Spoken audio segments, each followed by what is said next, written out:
who recently joined aboard the International Space Station. Thank you. Thank you for those words, and welcome to the club.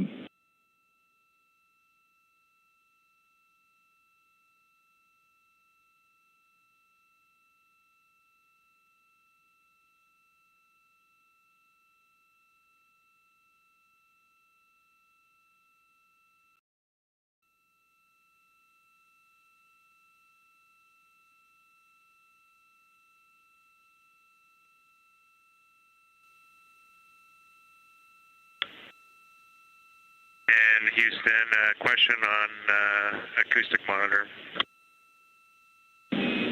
We're listening.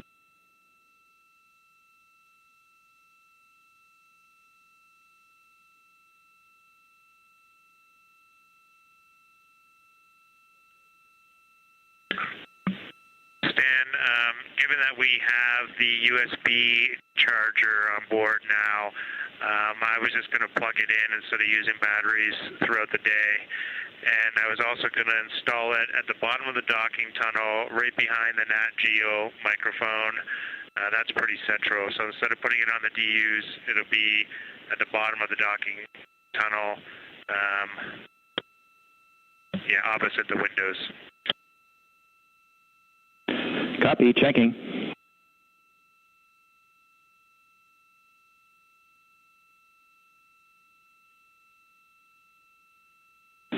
And Jeremy, we are good with plugging the acoustic monitor into the USB charger, and we're good with your install location.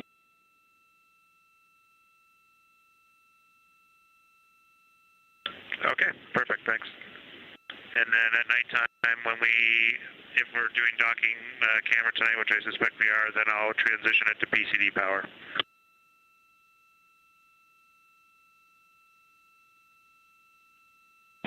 Checking. And Jeremy, we like your plan.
This is Artemis Mission Control in Houston, Texas. You just heard the conclusion of the DPC, the Daily Planning Conference, when the ground team here can relay up any status updates or daily planning for the crew aboard Orion. And the crew has an opportunity to ask some questions as well.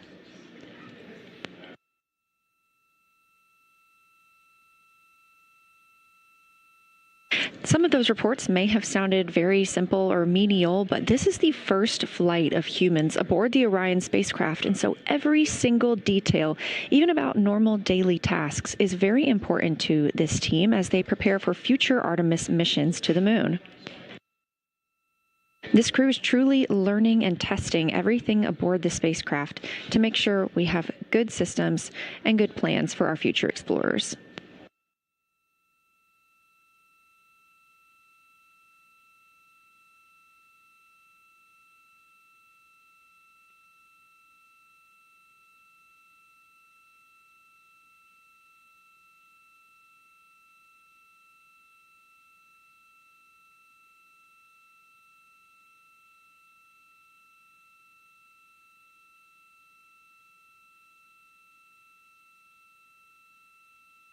Coming up in about 15 minutes, we will have the ship-to-ship call, when the Orion crew will be able to speak directly with the astronauts and cosmonauts living and working aboard the International Space Station.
Okay, Houston, the acoustic monitor is set up and it is recording, and I will take a photo of that for you. I think I'll just take the photo on the iPhone and put it on PCD3 for you, if that's okay, because we're using the G5 right now for the PAO event. Copy all, Jeremy. We like it.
You're looking at a live view inside the Orion spacecraft of the Artemis II astronauts. Closer to the camera is Commander Reed Wiseman.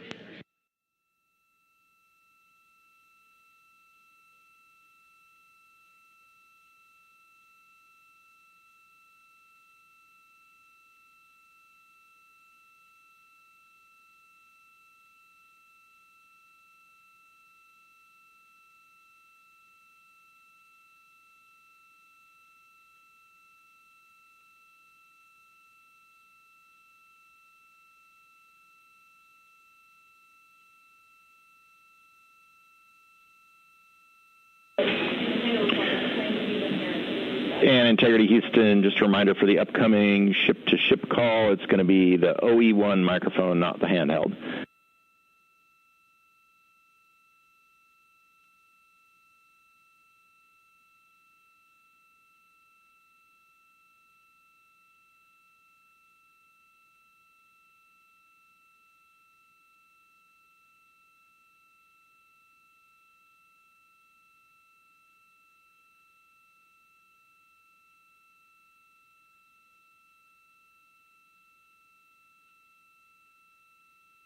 Again, you're looking at a live view inside the Orion spacecraft. Victor Glover in the background, pilot of Orion. They will soon be speaking with the crew aboard the International Space Station. The International Space Station has been orbiting Earth with humans living and working aboard it for over 25 years now. Current crew members are part of Expedition 74. That includes Roscosmos cosmonaut Sergei Kuzverchkov. Houston for a downlink on the 4K encoder, we only need the video, not the audio.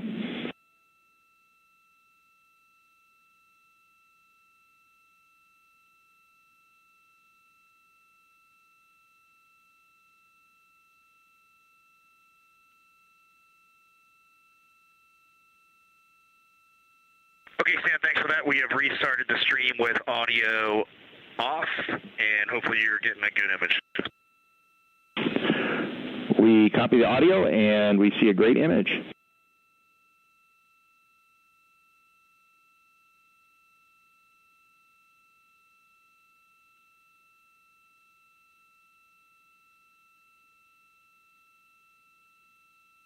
Again, the Expedition 74 crew currently living aboard the International Space Station.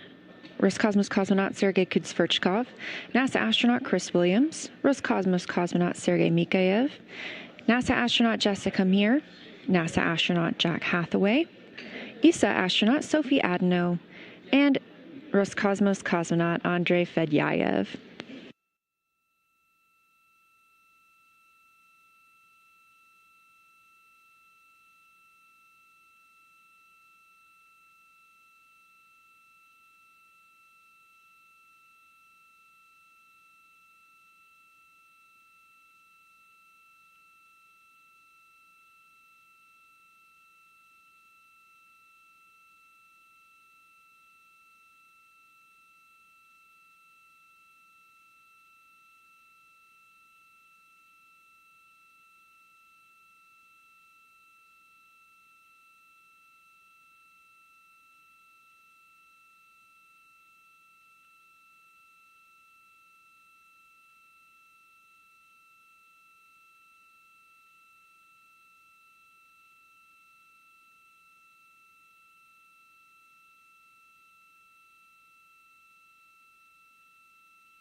This is Artemis Mission Control. We are preparing for the ship-to-ship call from Orion to the International Space Station. This will be an audio-only event broadcast at this time due to bandwidth, but we expect to download the video from each crew later and share that with you. Please follow NASA on social media at NASA and at NASA Artemis, as well as the International Space Station, to make sure you can see all of our crew members talking to each other while in space.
While the crew aboard the Orion spacecraft is coming back to Earth after passing more than 250,000 miles away from our home planet, the crew aboard the International Space Station is about 250 miles above our planet.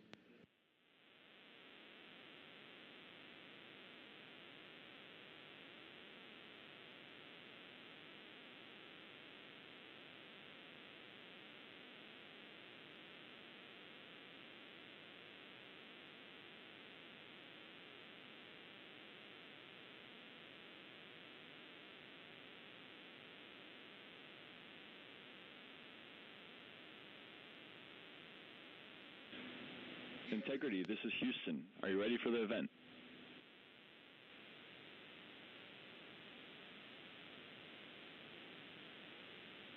Integrity is ready for the event. Station, this is Mission Control Houston. Please call Integrity for a voice check. Integrity, this is the International Space Station. How do you hear?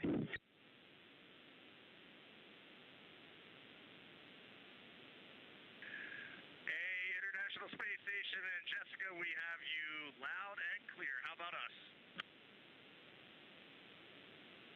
We have you loud and clear as well, and we have DME TV up, so we have a view of you right now, and it is making us so excited. We feel like you're here with us, and this is really just making our entire week right now.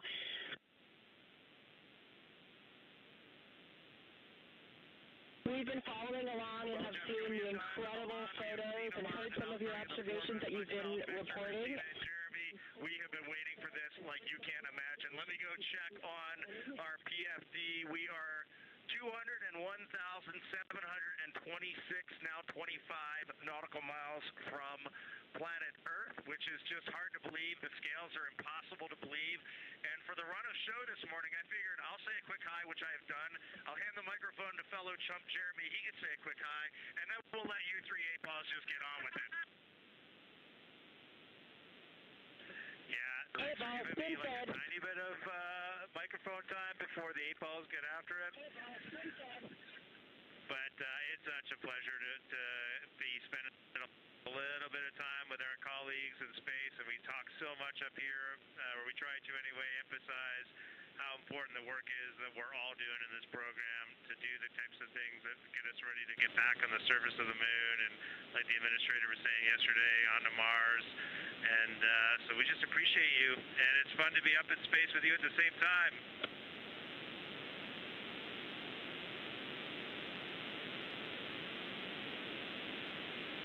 We are so excited to be up here with you, and we had a couple of questions. We are wondering, we know how fortunate all of us are as humans to come up here and look down at the Earth from above. Every astronaut that comes to space remarks on that, and we really wanted to hear what that felt like, how different that felt now from your new perspective around the moon.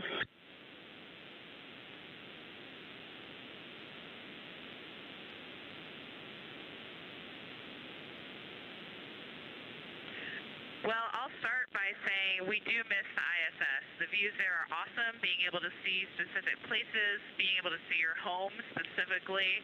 So y'all's views are absolutely incredible, and I miss them every day almost. The thing that changed for me looking back at Earth was that I found myself noticing not only the beauty of the Earth, but how much blackness there was around it, and how it just made it even more special. It truly emphasized how alike we are, how the same thing keeps every single person on planet Earth alive. We evolved on the same planet. We have some shared things about how we love and live that are just universal. And the specialness and preciousness of that really is emphasized when you notice how much else there is around it.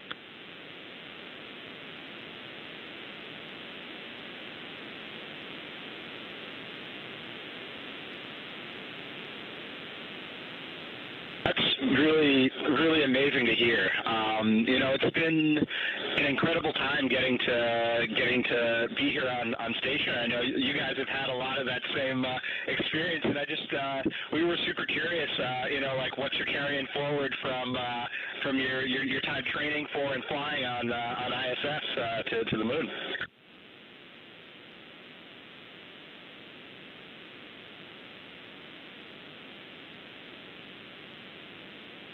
Well, the Navy pilots were carrying on, so I'm the only one that heard the question. I'll go ahead and respond.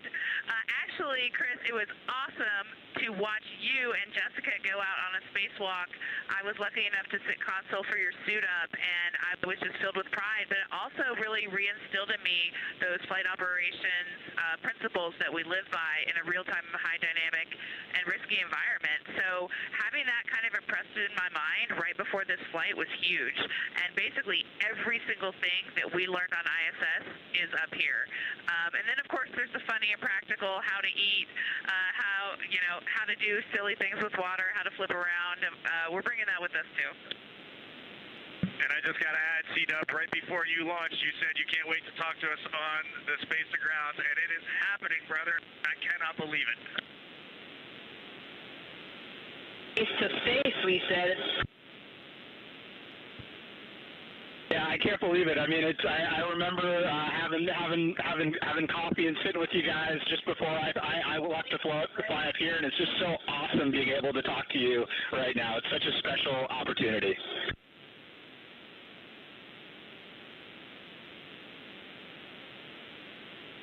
And we had another question, because now you're in a little capsule that is your home, and although this is a test flight and so everything is new, what surprised you in your journey so far?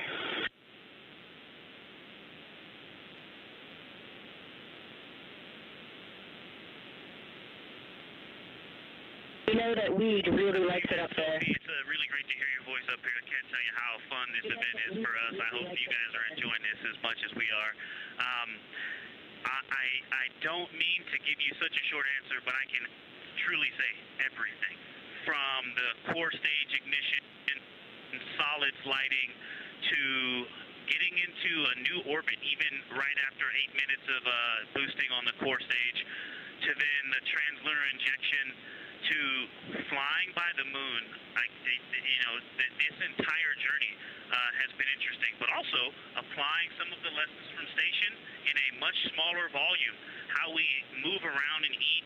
Those things have also been surprising, because the difference between ISS and here is we don't have another module to deconflict, and so everything we do essentially starts with a spatial conflict, and we have to take the time to work it out in every activity. And so we've been just having fun working through that.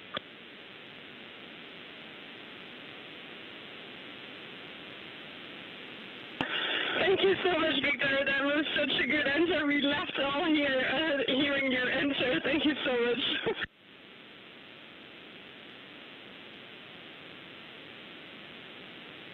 All right, my turn, and I'm excited to talk to you guys.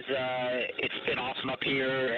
Being rookie it's been such an awesome experience, having a great crew. I know you guys have a tight bonded crew as well. Jessica dared me to grow a mustache all during training, and I came through on that. So so I'm kind of curious what kind of fun you guys had in your training and on your flight here that's been keeping you guys smiling.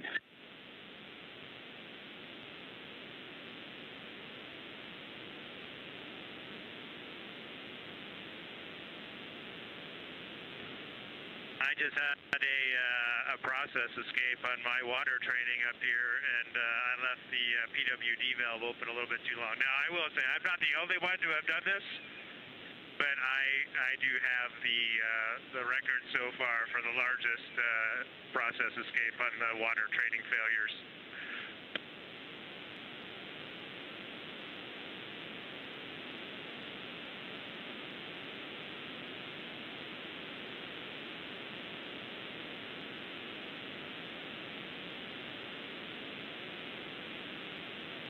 Well, we can tell that you guys are definitely experiencing moon joy, and I feel like even we are experiencing moon joy right now.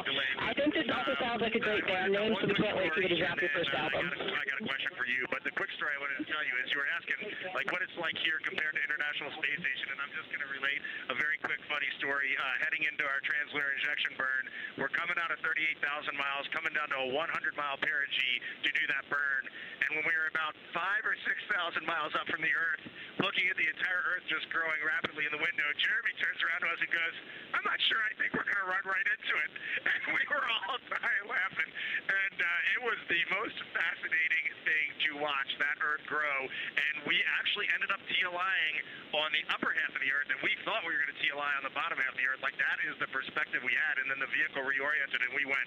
So it is crazy up here, and it does bend your mind. So question for you guys. I'm looking around the Integrity spacecraft right now. We're rehydrating some sweet and sour chicken.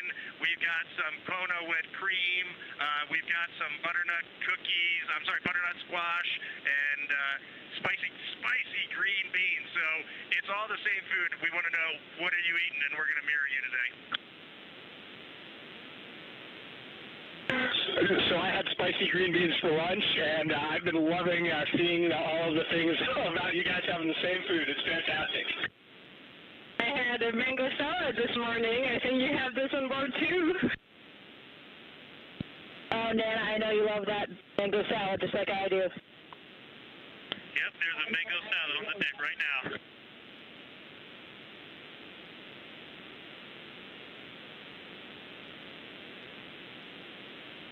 Well, I hope I'm not talking over somebody, but I wanted to say a couple things to my Astra sister, Jessica. One, sorry to steal your next spacewalk day, everybody, but thank you for cheering us along anyway. And Jessica, I always hoped we would be in space again together, but I never thought it would be like this. It's amazing. Congratulations to you on being commander, and I hope you have an amazing rest of your trip in space. Thank you so much, Christina. I totally share all the same sentiments, and I'm so happy that we are back in space together, even if we are, a few miles apart. We like to joke about that up here, too, because everyone's talking about the records of the distance, and we ran to the far end of the space station when you guys were on the other side so that we could claim we were the furthest away from you in that moment.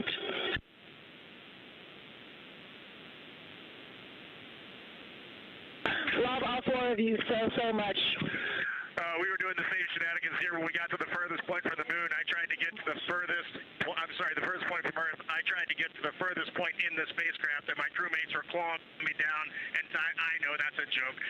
We were busy doing science, but we had that same conversation. It was a lot of fun.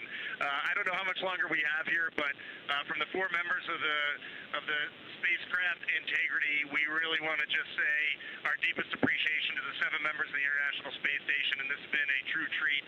It takes the entire world to do amazing things like this, and to get to come together as this group of people and talk for just a minute at these distances.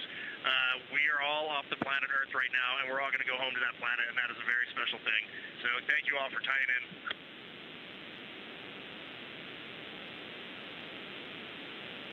Thank you, Reed. Well, beautiful words, and yeah, from here.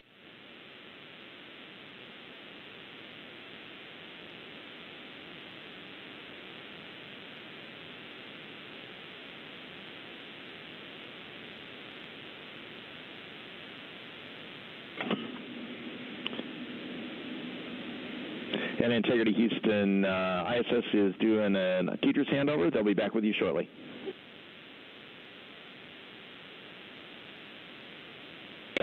We are loving all four of you from here, from the space station in low Earth orbit. We'll keep the fires burning here.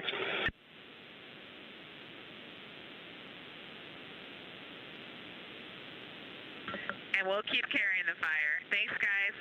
Over and out. Thank you, guys. International Space Station, over and out. Made our day to talk to you.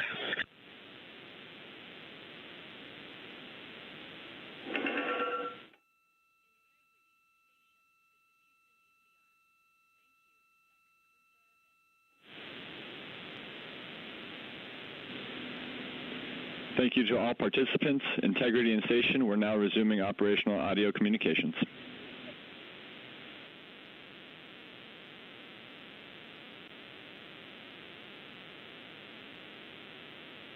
My goodness, Houston, that was amazing for all four of us. All smiles up here. Just thank you so much for enabling that. That was very, very special to this crew. Reed, we were happy to do it. You should have seen all the smiles in the control room, and we had a packed visitors gallery, and everybody was grinning up there too.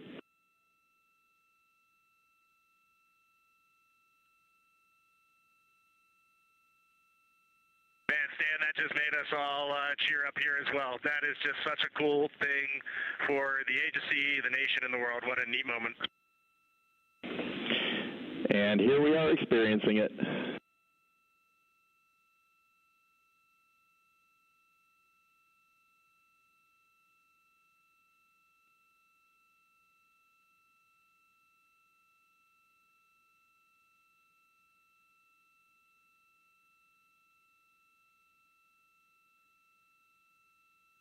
This is Artemis Mission Control at a mission elapsed time of 5 days, 20 hours, and 19 minutes into the flight of Artemis 2.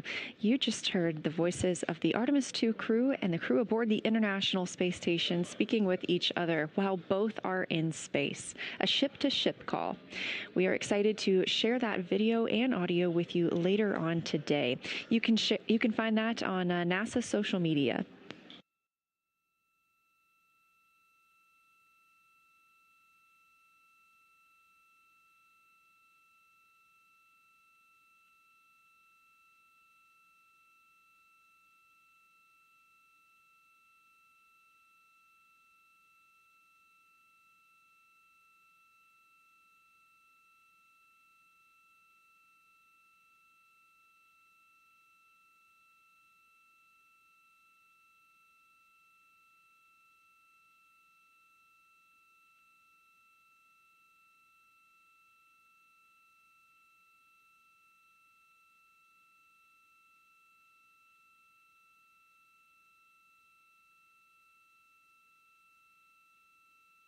This is Artemis Mission Control, and the audio you just heard of the crew aboard Orion and the crew aboard the International Space Station speaking with each other. Again, we are going to downlink that video, and we will let you know when that is available. You can follow NASA on social media and the International Space Station as well.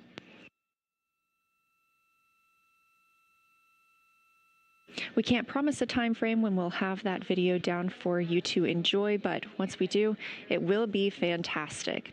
The International Space Station is now flying 267 statute miles just south of Africa.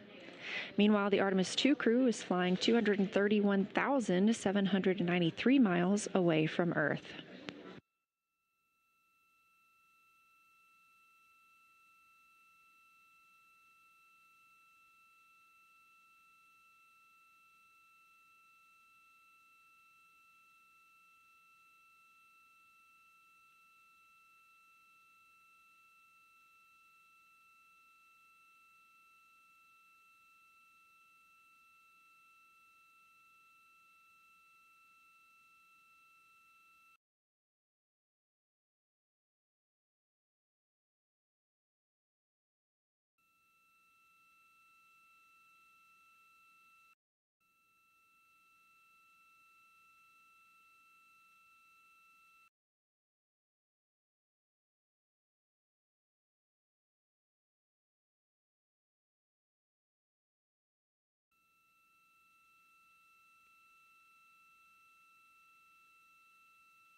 Coming up next for the Artemis 2 crew is a conference with the science team. They will be reviewing what they saw yesterday during their lunar flyby, sharing any findings or interesting information with the science team while it's all still fresh for the crew members. Of course, they have quite a lot of audio recordings that have been downlinked to the science team, and that team has been reviewing and will continue to do so to help them understand what the crew saw and formulate new thoughts about our moon.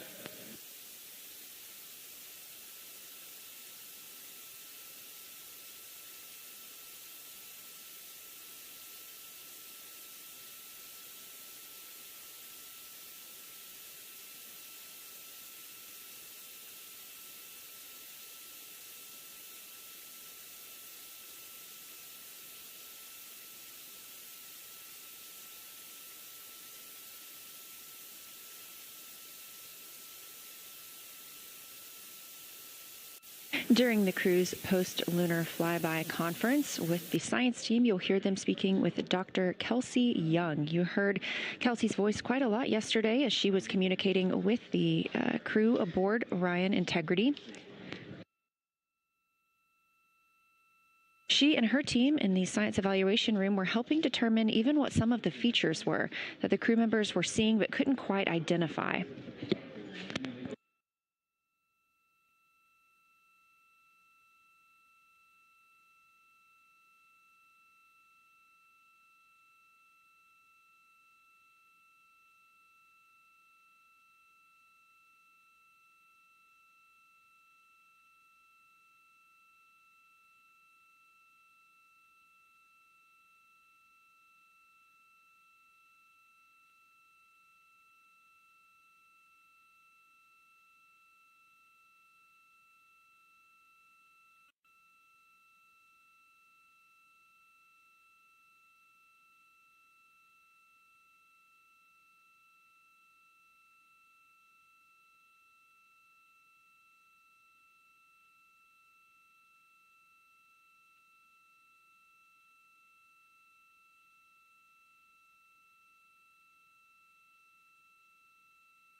Houston Integrity, where did you want to do that flyby conference?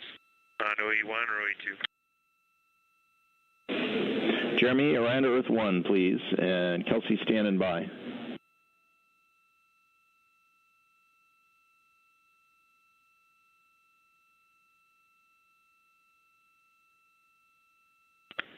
Okay, Kelsey, fire away.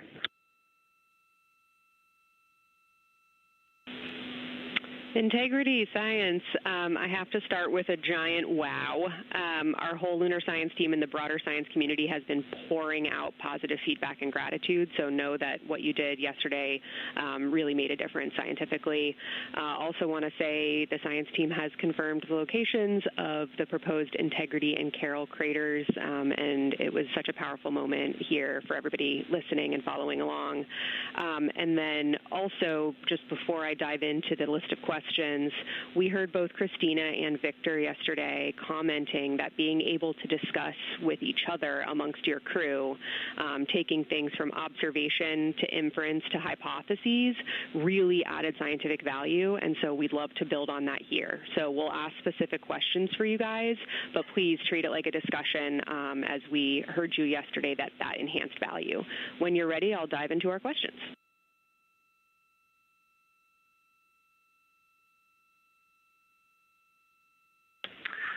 Okay, Kelsey, love all those words.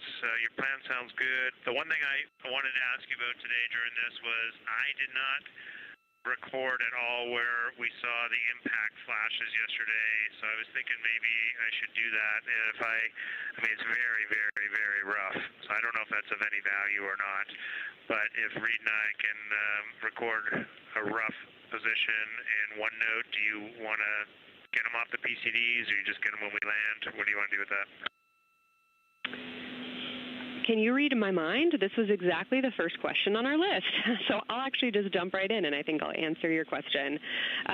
So number one question was Reed and Jeremy each reported 3 impact flashes. There were audible yells of excitement in the SIR, and we do not feel we have clarity on when the first 4 of those impact flashes occurred. And so we had follow-ups on, were the flashes brief or were they prolonged? And did you notice any color? And to directly answer Jeremy's question, yes, please do make an annotation on where you think you saw those, because right now the citizen science community is analyzing the data and trying to narrow down where you would have seen those.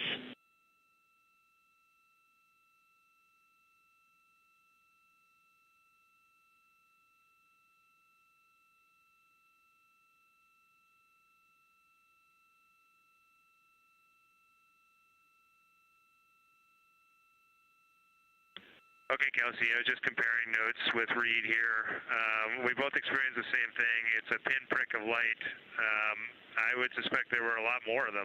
However, you're going to really be staring at the middle of the dark and not looking at the edges of the sun glow around the moon. And it is just a momentary flash, no color, about the size of a star, and it really only lasts milliseconds.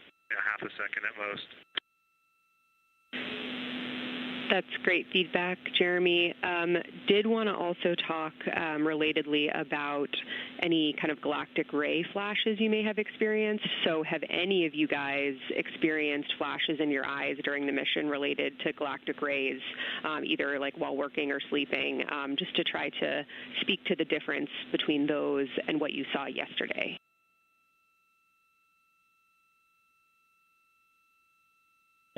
Yeah, 100% difference in those and what we saw yesterday. We see, I definitely see a dozen or 2 every night when I'm going to sleep. I can talk about those if you want, the galactic flashes, galactic cosmic ray flashes. But the impacts on at least these, what we suspect were impact flashes, were absolutely different, 100% different. And Jeremy said like half a second. I would say they were a millisecond. Like the fastest a camera shutter can open and close, that is what I saw. And I would say they were just white, bluish white, and the size of, Jeremy said size of a star. I really like that analogy from space. It was just a pinprick of light. And maybe it was a priming bias, but to me there was no doubt we were seeing it. And we were all seeing it. So and we were correlating.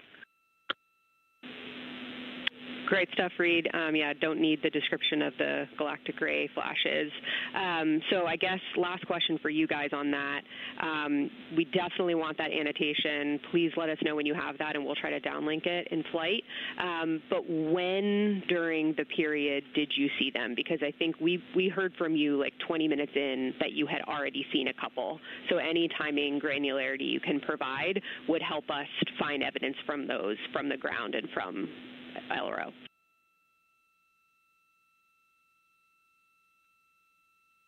Well, I think it was just whenever we were intentionally looking for impact flashes. we were looking pretty hard. The eclipse occurred, and then we had about 5 minutes of human emotional reaction to staring at that orb floating in the vastness of space. And then right after that, we were like, oh, somebody in the cabin said, let's look for impact flashes, or I see an impact flash. And then we started looking at it, and as we were looking, we all just saw, you know, 1 or 2 or 3. Mine were, Jeremy's annotating right now, and then I will annotate on his as well. I never saw any that would have been in the Earth glow side, so I do not suspect any that I saw would be able to be correlated from a Earth-based science team. Great feedback. So it sounds like when you guys reported multiple impact flashes, it could have been that you guys all saw the same ones occurring. Any guidance on how many total you saw?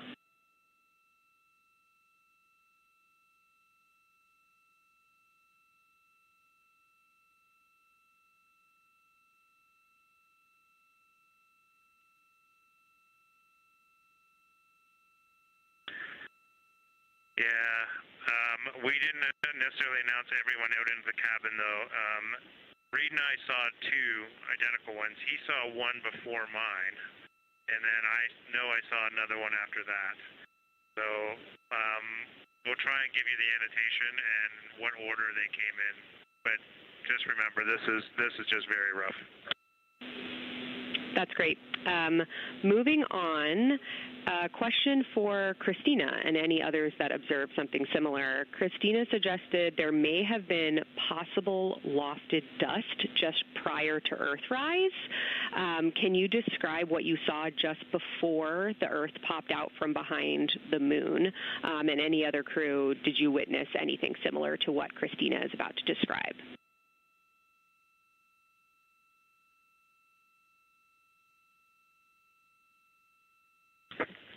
Hey, Kelsey. So this was during, Earthrise. I was still on eclipse for some reason. Yes, okay. My crewmates were they didn't see it the same as I did. What I saw was when it got close, so as you know, a crescent rose, so it was kind of like 2 fangs came up, one fang and then later another fang, and then eventually the center of the smile, the crescent. And right before the center of the crescent came up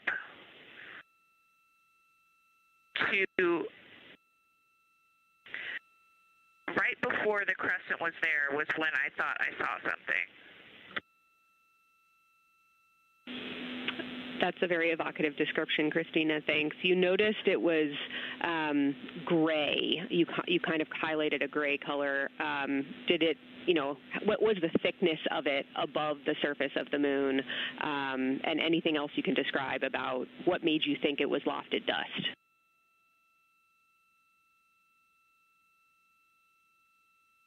Yeah, and to be clear, this was Earthrise, right? A-firm Earthrise, because it's that glow from Earth that would allow that lofted dust to become highlighted against space.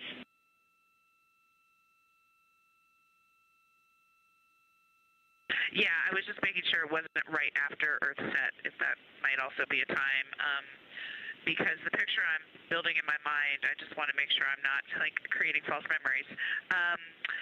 Basically, and I think this is why not everyone saw it as lofted dust, it was not tall. It was it wasn't like the corona where it came up high or anything like that.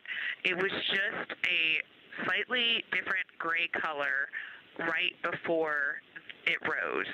And it was small enough to be within the fangs of the crescent. It didn't go farther than the inner part of the crescent, and it could have been an optical thing and not lofted dust, but to me it just sort of appeared, and I felt like it had a glow. I know that those different terms mean things, but I think in this case that would be the appropriate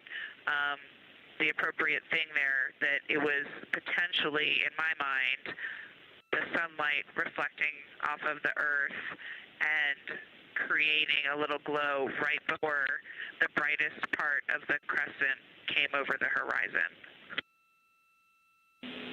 Exactly what we were looking for. Thank you, Christina. Similarly, on dust, we heard that Reed chose for his second crew choice target to look for suspended dust. So, Reed, did you see any glow or hints of that dust earlier that made you come back to that observation?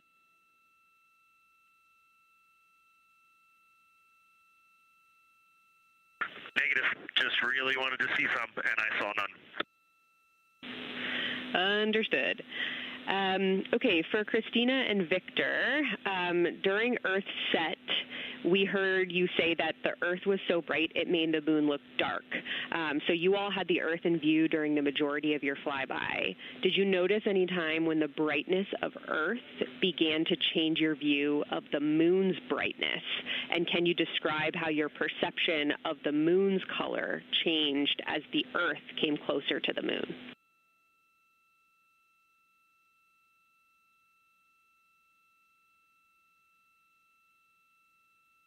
Yeah, absolutely. And essentially, as soon as the Earth became in the view, the easy view, where I didn't have to turn my head, when it was in what I'll call my field of view, not my field of regard, when I could just see it looking straight, the moon was already at a point where I was losing subtle albedo differences.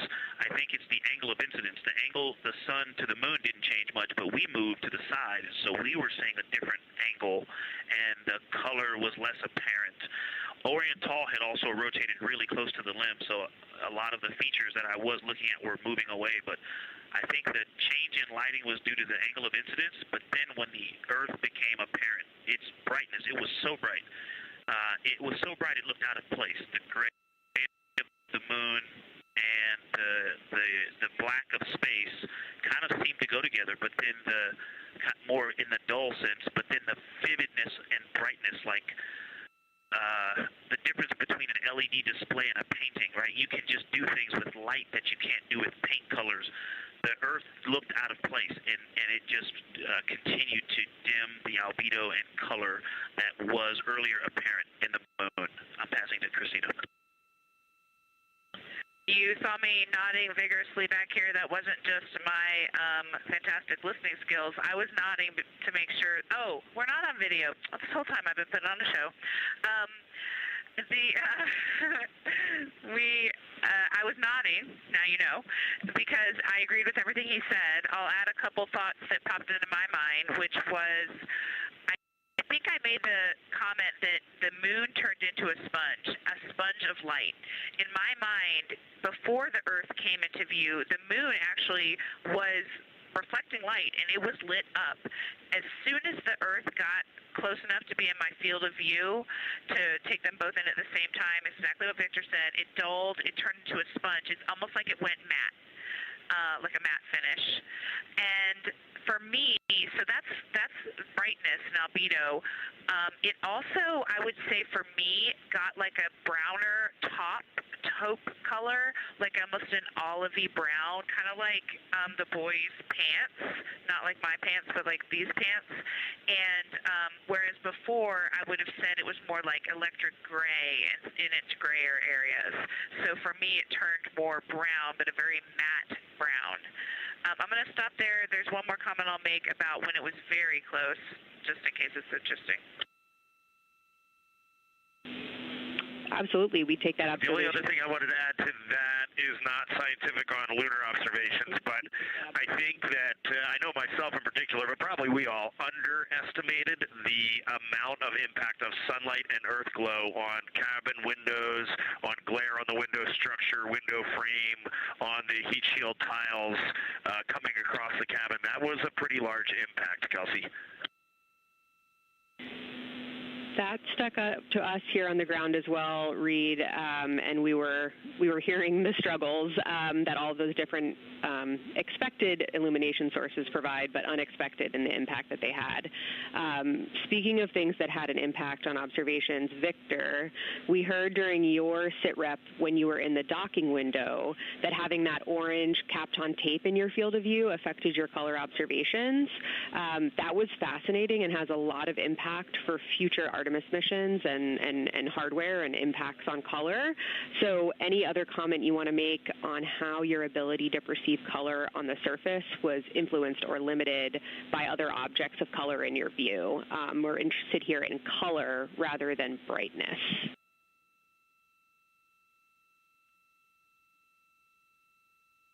Absolutely, but all the comments I made about the Earth earlier apply to this one as well. This is the thing I wanted to make sure to add, so I'm glad you asked, is that the human eye adjusting is another thing that had huge impact. Some of the colors and their patterns did not appear in the moon, the Aristarchus Plateau, you know, the browns, the streaks that we saw there, until you stared. Kind of like the impact flash, you really have to be staring. And it wasn't because of intention, it was because my eyes were adjusting. And so as soon as I would look inside the cabin, the vehicle, if those bright LEDs that were in the vehicle, or if the sun was reflecting off of a corner of the windowsill, or the bright Earth in the field of view, those things would change my eye, and I'd have to wait for them to adjust again. And I want to add, while Victor's talking about that, on the Kapton tape color, let me see if I can nods from my crewmates, but when we're looking at Earth, just a normal Earth lit up by the sun, I'm used to seeing these deep blue pictures of like Earth Day photos, Apollo 8 photos, but when we look out, the cloud cover is so bright, it is almost blindingly bright, and you really cannot make out significant detail in the Earth when we're at long distance on a sunlit Earth. So it was very interesting to me that the Earth is so bright from the clouds that it is actually hard to look at. Hey, since we're going discussion style, like you mentioned, I'll add a couple comments on color.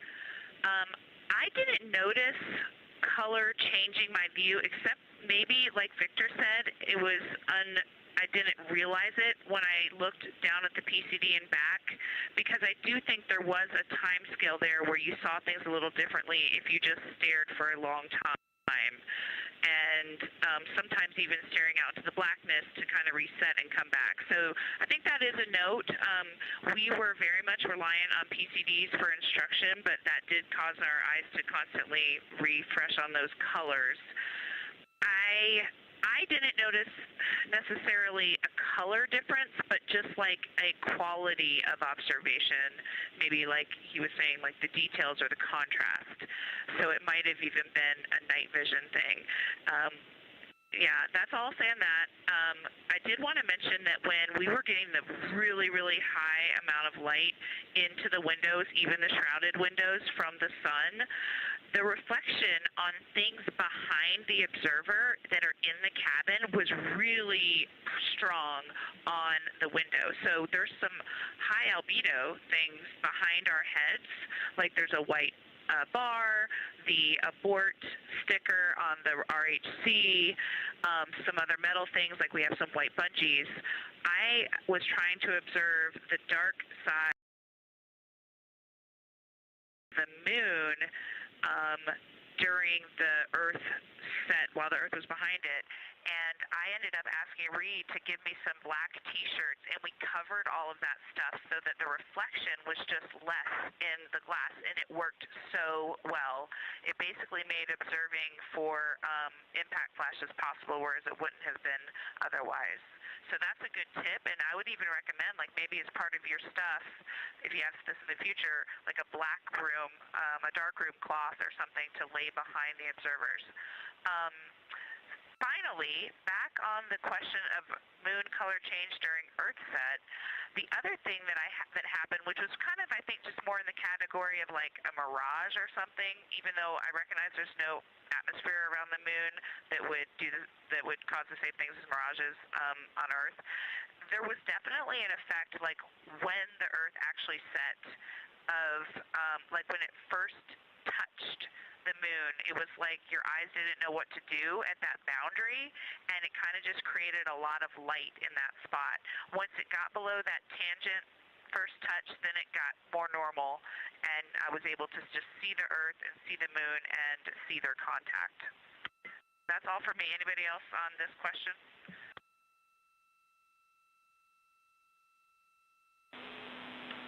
Thank you, Christina. And as I think I saw you notice, we did just get video a couple minutes ago, so it's nice to see you as we're talking to you.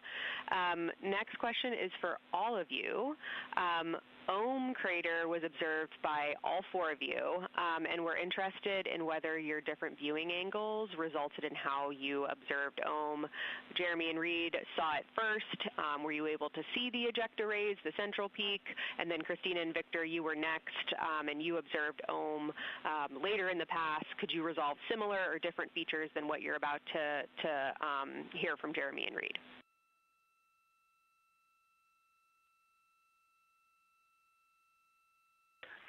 The ejecta blanket for Ohm, I mean, it definitely changed as we went around the moon, but it did not change that much. It was always there.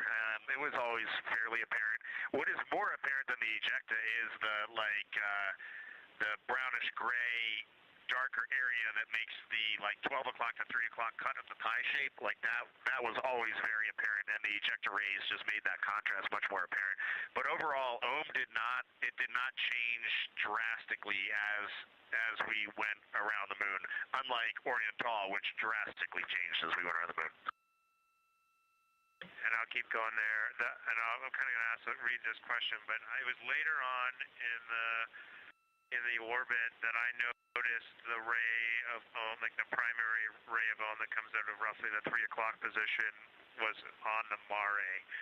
And I'm not sure if I was picking that up initially in our first observations, but definitely in the latter. Did you notice that at all? No, the near side mare, yeah. Yeah, Reed says he was noticing that the whole time. That might have been more noticeable to me later on, but that would be the only delta.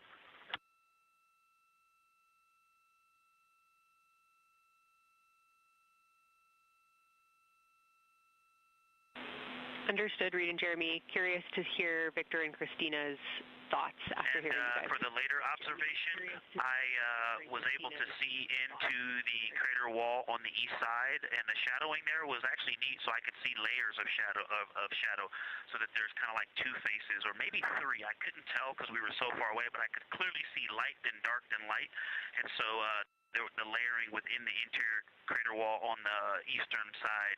I was able to see the central area, and I actually thought I saw three distinct groupings of something, and I think that's in the recording, but I was so far away, and my eyes were quite tired from adjusting. I was wearing glasses and looking in at the PCD and then looking out of the window out above the glasses, and so my eyes were really getting to work out. And they've definitely been changing. That's the other thing about the eyes, too. My eyes shifted on this. I'm about to turn 50, and that just was very different than 5 years ago. But I did see interior structure, and I commented on the colors, but again, from the angle we were from the surface, everything just looked plain, but the interior floor seemed to be the same color as the surface outside to the west, but the wall seemed to be a different color, which kind of was the same color as the rays and I think the central lift, but I said this in my recording, and it's already becoming fuzzy, but I made some correlations between there, and I talked about looking at the Grand Canyon, where you can see different layers and know that this is the same as that, even though they're not connected.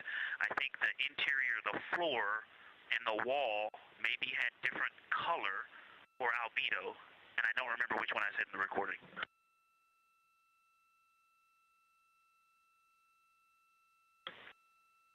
I'll pile on with your question. We just brought up the LTP because I forgot that while I was doing this, because there was no shadows on this whatsoever, I think it was towards the end when it was just in full light and very little relief, I kept losing Ohm itself. And I actually thought that there was a crater northeast of Ohm that is at the center of those kind of starfish rays. There actually looked like there was a very simple and old crater there, and that is what I kind of actually went back and forth between that one and now what I see is true Ohm, and I wish I would have referred back to my PCD at the time. But I think the lesson learned here is without any relief, it is very difficult to sometimes make out craters, especially here where the rays are actually offset from where the crater itself is. So you're drawn into a spot, and I am so surprised right now that there's not a little crater where those rays meet, because in my mind there was, and that was Hey, that reminds me of something else I talked about earlier. When Reed and Jeremy were in the windows, I remember looking out and I said something to you. I think that it doesn't look like purely rays. I did see the continuous feature of that east-west run, that 3 o'clock ray all the way into the near side Mare. There's some interesting something going on there. But at first, it looked to me like just two different, like a contact of two different materials coming together, or two different age materials coming together. And when we got on the far side, the far side view, where I was looking back at it, I mean, the later view, it still looked like, I don't know, it sometimes didn't look like a ray. It just looked like different color material. And really the point of this is not to talk about the 3 o'clock ray and the 12 o'clock ray. It's to talk about the wedge. The wedge looks to me, if you remember my recording comment about continents, I kind of had the near side Mare continent, the middle from Ohm to Oriental, and then the Hertzsprung continent. Those colors in the wedge look like, and not they look the color of, but also the concrete kind of packedness of what's around Hertzsprung. Those look similar. So that's kind of also playing tricks on my eyes between rays and just different material, not just a ray laying on top of the material. Thanks a lot, Victor and Christina. Wow, we're really looking forward to continuing to dive into this when you guys are back with us on Earth. We want to sign off now to get you guys over to your next activities. Before I do that, I'll just say when you're making those annotations about the impact flashes, any annotations you want to provide about the structures in the corona you saw during the eclipse, we would take those annotations. And that's it for me. It was so wonderful to talk to you over the last 2 days. Thank you again, and can't wait to see you all back here on Earth. Thanks again for what you did for science.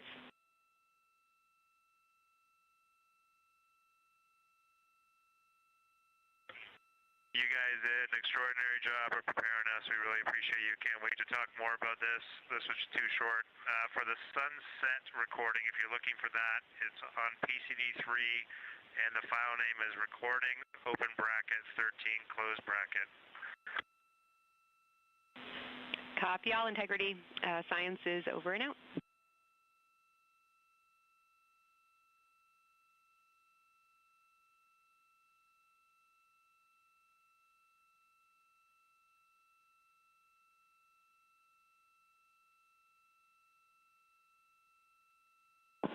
Integrity Houston, we're maneuvering to the lunar obs attitude, and we'll be ready to dial for the PFC as soon as we see you online.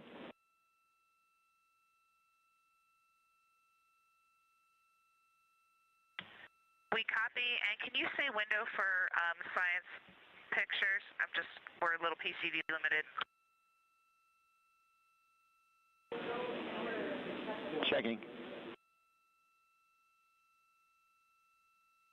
Christina, window 2.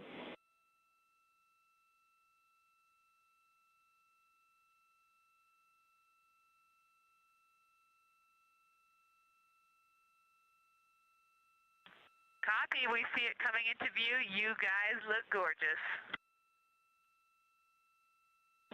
Why, thank you.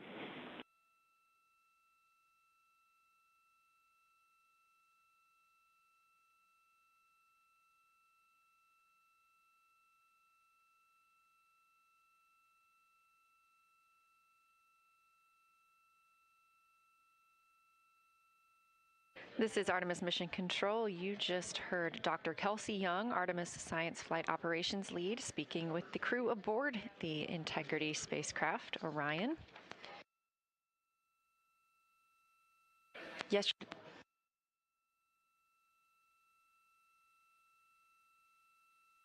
Yesterday was lunar flyby day for the astronauts aboard Orion. They had about 6 hours to observe the moon, and during that time, they took turns taking photos as well as making annotations and making audio recordings that were sent to the science team last night. Of course, if you got to watch, the astronauts were also calling down information real time of what they were seeing while orbiting the moon. The conversation you just heard from Dr. Kelsey Young with the crew was their post-lunar flyby conference. As you heard, she asked some specific questions about some of the targets that they saw, as well as the configuration of the spacecraft. As this is a test flight, everything we learn on this mission helps us prepare for future Artemis missions to the moon. So even minute details about moving through the spacecraft or how vision was changed based on placement are very important to us. Now this view inside the SIR, the Science Evaluation Room, you can see this team of scientists taking a look at one of the photos that the crew shared. And you can see the photos from the crew at images.nasa.gov or by visiting NASA's social media. That's at NASA or at NASA Artemis.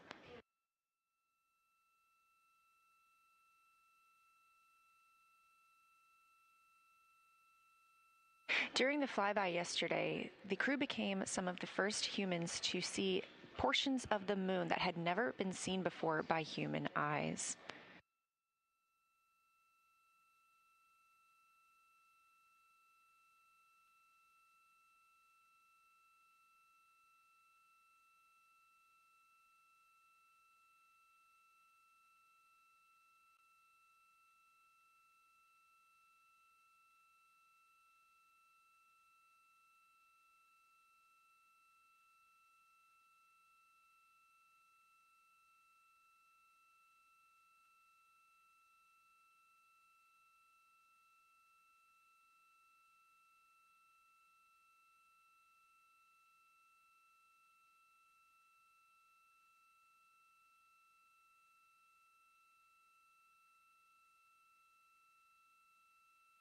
Just after the conclusion of the post-lunar flyby conference with the science team, you heard NASA astronaut Christina Cook is moving into the next portion of her day.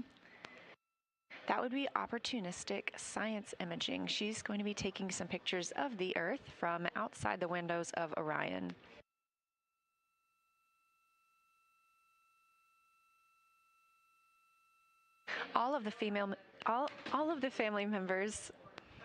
All of the Artemis II members will also get a chance to speak with their families today in private family conferences. Additionally, we are targeting the RTC-1 burn this evening. We're looking at about 7:03 p.m. Central Time. The RTC-1 burn stands for Return Trajectory Correction. Our trajectory was determined when we completed the translunar injection burn. So these trajectory correction burns are fine-tuned burns that allow us to just further refine our flight path on the way home.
You're looking at a live view inside the science evaluation room as the team continues to analyze some of the photos that the crew sent down. Again, this is the first crew to fly by the moon in over 50 years. So some of the photos they took will be of areas that had never before been seen by human eyes. This was determined by our launch date, which was April 1st.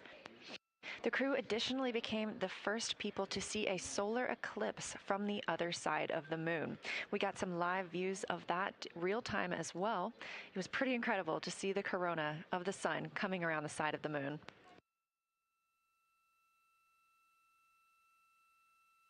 If you haven't seen some of those images yet, please do visit nasa.gov. We're now a mission elapsed time of 5 days, 21 hours, and 2 minutes into the flight of Artemis II, the first flight of humans aboard the Orion spacecraft. Orion is now 230,896 miles away from Earth, but continuing to grow closer. 44,464 miles away from the moon and continuing to grow farther. You can track these stats at any time by visiting nasa.gov/track-Artemis.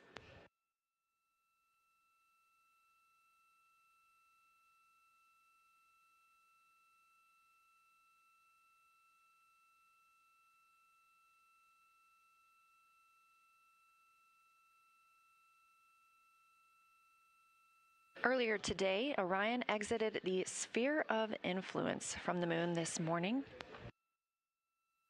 That means the gravitational pull of the moon is now no longer pulling on the spacecraft, and that they are more pulled by the gravitational pull of the Earth. Again, we're targeting splashdown in about 3 days, 4 hours, and 14 minutes in the Pacific Ocean.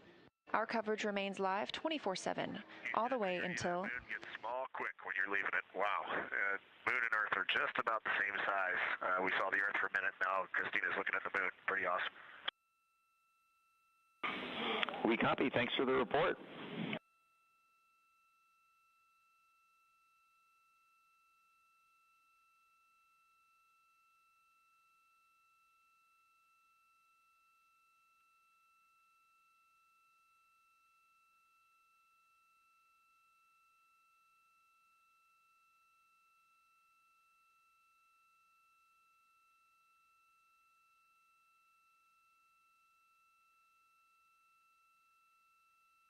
As you've heard throughout the flight, the Orion capsule is often referred to as Integrity.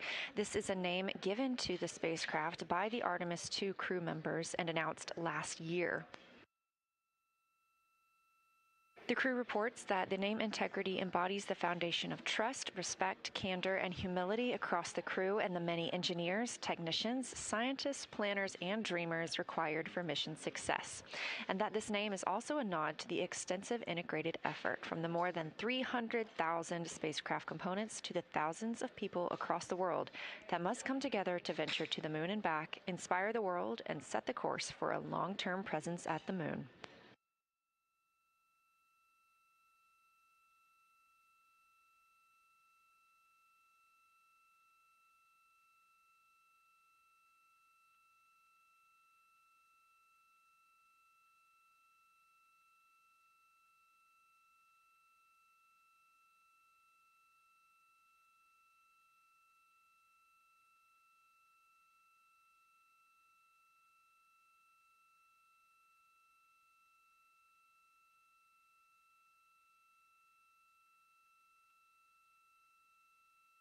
You're now looking at a live view outside the Orion spacecraft, solar array wing positioned to look at the spacecraft itself.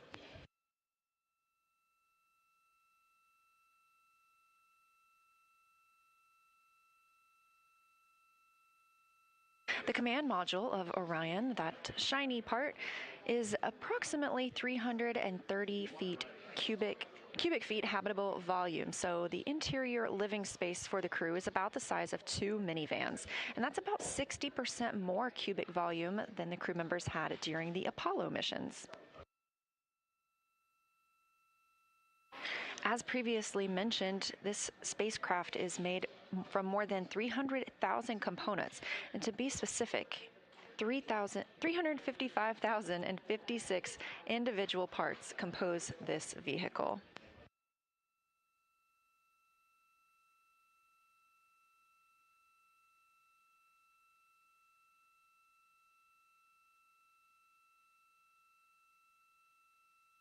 This a live view inside the Artemis mission control room, where the team continues monitoring all systems aboard the spacecraft, making sure we are set for mission success.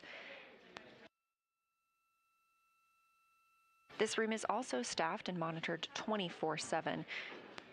This helps us ensure the spacecraft is safe as well as our astronauts.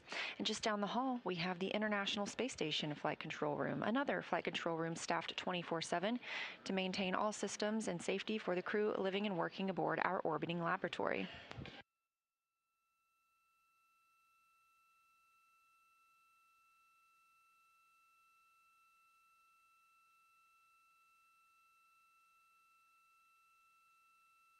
Because the crew did have such a busy day yesterday for flyby, we anticipate hearing from them a little less today as they have some downtime.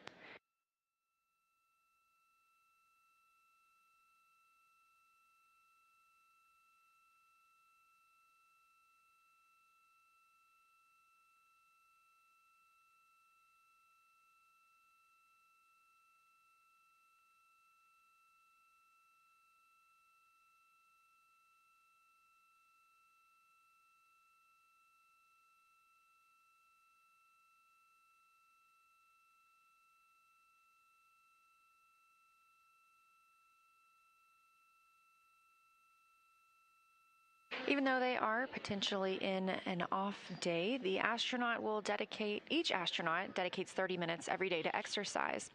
When in a microgravity environment, the astronauts could experience bone and muscle loss if not continuously exercising. So Orion is equipped with a flywheel, which is a small device. It's been installed directly below the side hatch. The flywheel is a simple cable-based device, and it can be used for both aerobic and resistance workouts, and we've seen some of those from inside the spacecraft. We've also been able to see some of the movement that happens outside the spacecraft when the crew is working out. So during exercise, the crew or the ground team can park the solar arrays and prevent any loads being imparted on them that might damage them.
Again, we're live here in the Artemis flight control room. 5 days, 21 hours, and 15 minutes into the Artemis 2 mission. This is the flight day 7.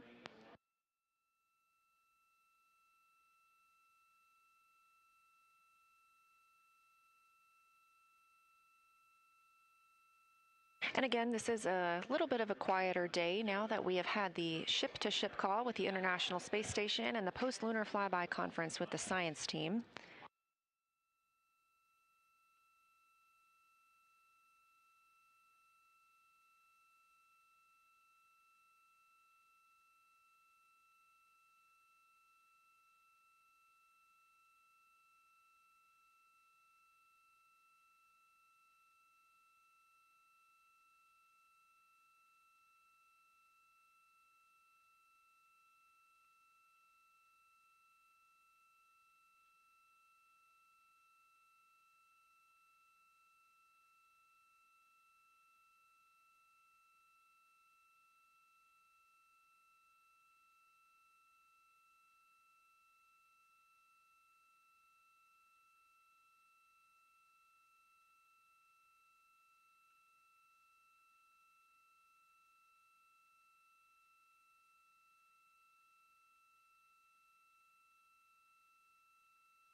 Integrity Houston, we're maneuvering back to bias tail to sun. Also, we're preparing to clean up your onboard burn plans, and at DPC we forgot to ask you for AGA numbers. Could you please give us those?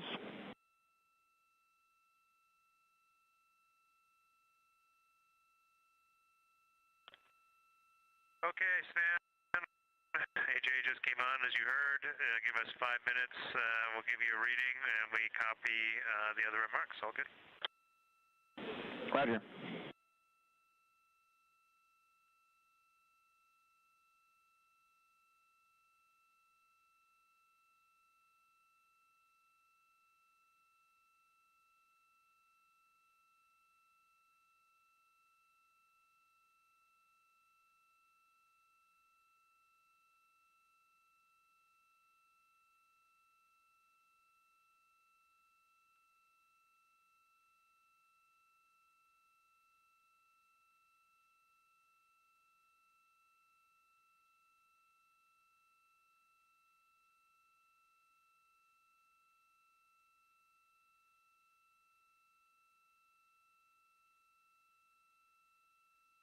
The voice you hear communicating with the astronauts today from Artemis Mission Control is NASA astronaut Stan Love. He's the Capcom for today. The Capcom stands for Capsule Communicator, and that's the single person in the room that communicates with the crew. This keeps their communications streamlined, both from all the ground teams to and from the astronauts.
And Houston, integrity for opportunistic science imaging note. We're listening.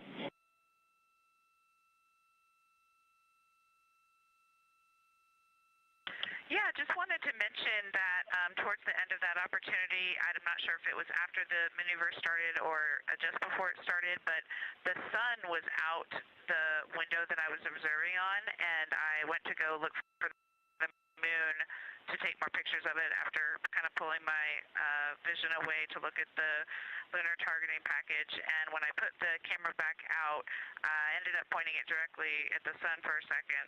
So just a reminder that if something's gonna change to where the sun is now in the view that people are looking out at the camera, just give us a heads up.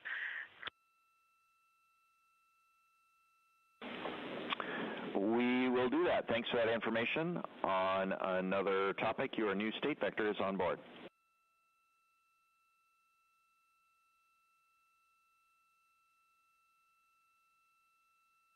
Awesome, thanks. And I'll be ready for my PFC in a couple minutes. Do I need to tell you all which PCD I'll be on?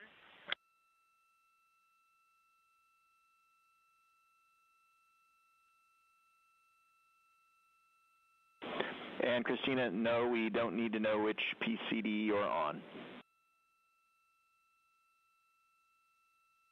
We'll just dial your account. Copy, I'll be signing in shortly. Appreciate it.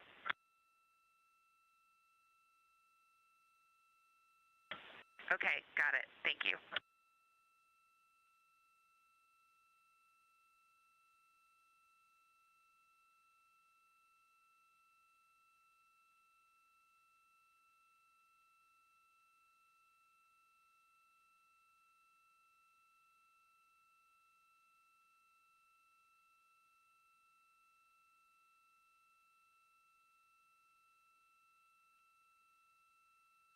As you heard, that communication's coming from Orion and NASA astronaut Christina Cook, mission specialist.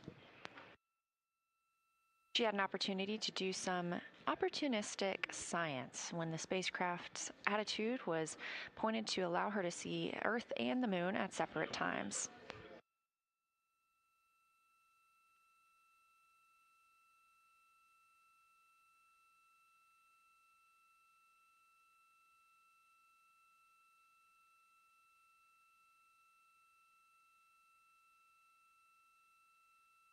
You also heard Christina calling about her PFC, that stands for Private Family Conference. All of the crew members are getting some time to talk with their families today.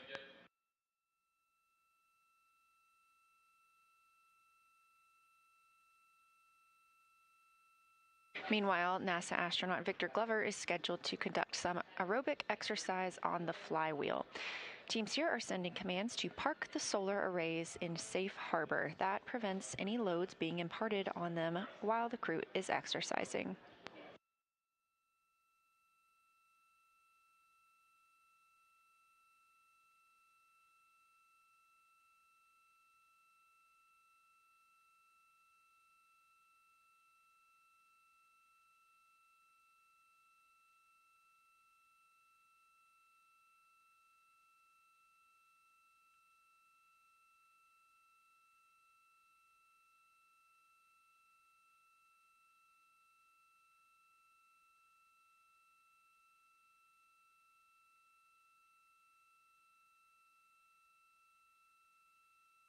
Coming up in about 30 minutes, we will have our daily news conference for Artemis 2, where leadership here for the mission are at Johnson Space Center, and we'll be able to discuss the latest status on Artemis 2.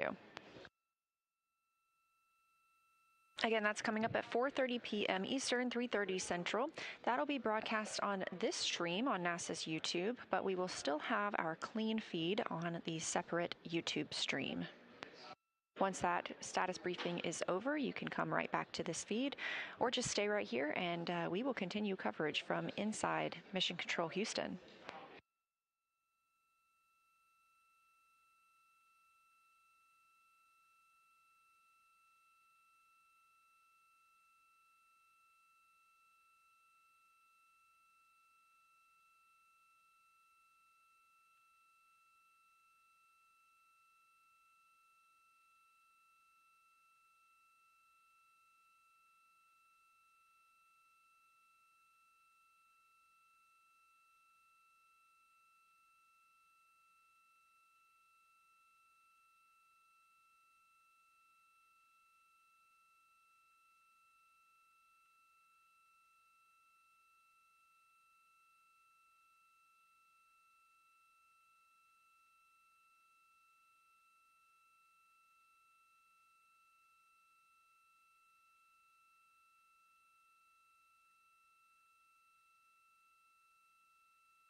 Integrity confirm we are go for secondary purge line dumps. We are go for those dumps.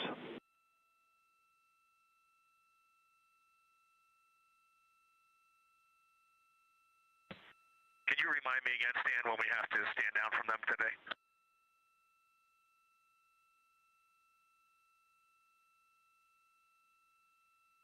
Checking.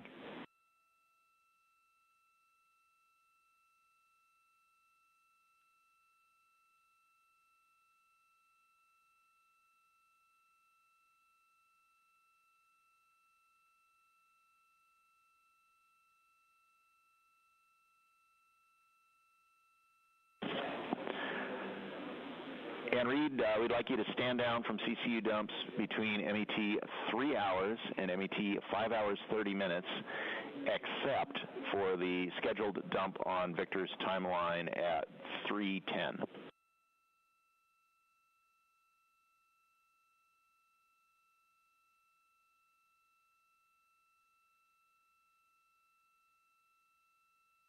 Okay, we copy, Stan. I'm in the process of setting up the recorded exercise. I would appreciate a call up with a 2-minute warning to stand down from exercise. It's on our to-do list, Victor. Don't worry.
Live here in Artemis Mission Control at Johnson Space Center in Houston, Texas. This is a visualization on your screen, and you can access this anytime on your own device by visiting nasa.gov/track-Artemis.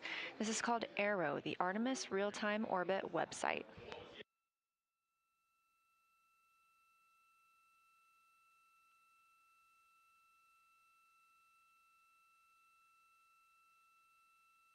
We're about 40,000 miles farther away from the moon than we were this time yesterday during our lunar flyby.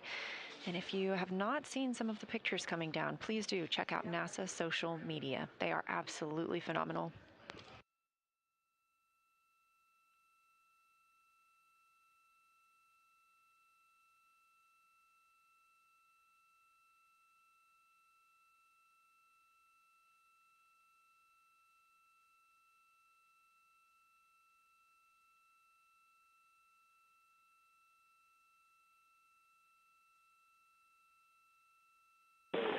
Integrity Houston, Orbit 1 team is stepping off headset for a few minutes to take our team photo. We'll be back with you shortly.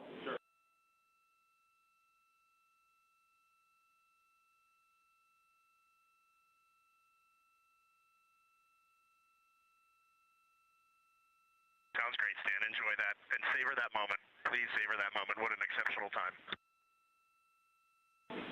Will do, sir.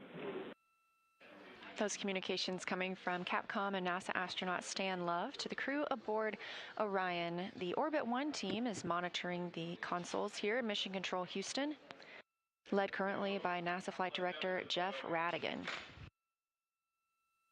The team's going to take a brief team photo. This is the team that has served this shift for the entire mission and has been training together for a significant amount of time now. All of these flight controllers are the ones keeping the systems and the crew safe aboard the Orion spacecraft for the Artemis 2 mission. Additionally, we have the Orbit 2 and 3 team with the same tasks, and they'll be taking their own photos.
This is Artemis Mission Control continuing to monitor the flight of Orion.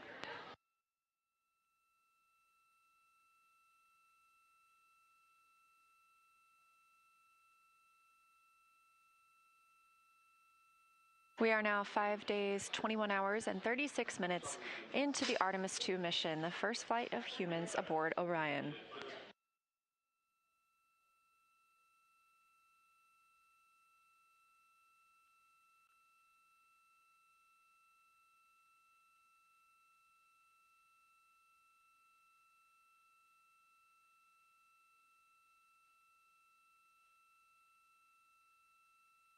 The Orbit 1 team is currently on console here in Artemis Mission Control and just took a group photo. We are on flight day 7 of this 10-day mission, with Orion targeted to splash down about 3 days, 3 hours, and 40 minutes from now.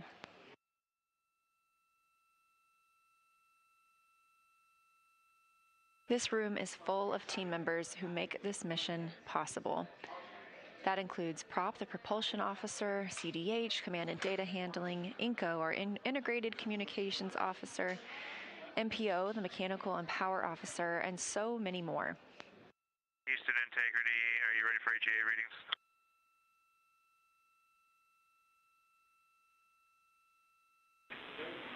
Yes, Jeremy, we're ready to take those AGA readings. And Houston, there's no rush if you're still taking the photo. Just going to give you HA readings whenever you want them.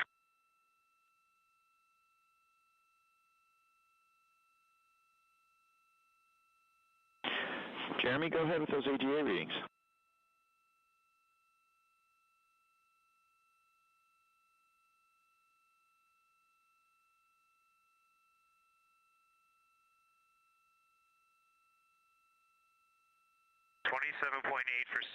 For O2 and CO2 is 1.5. Copy numbers. Do you have temperature and pressure?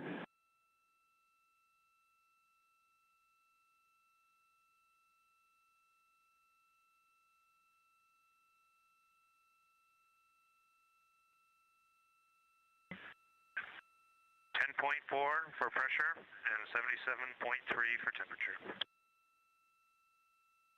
Copy all. Thank you, sir.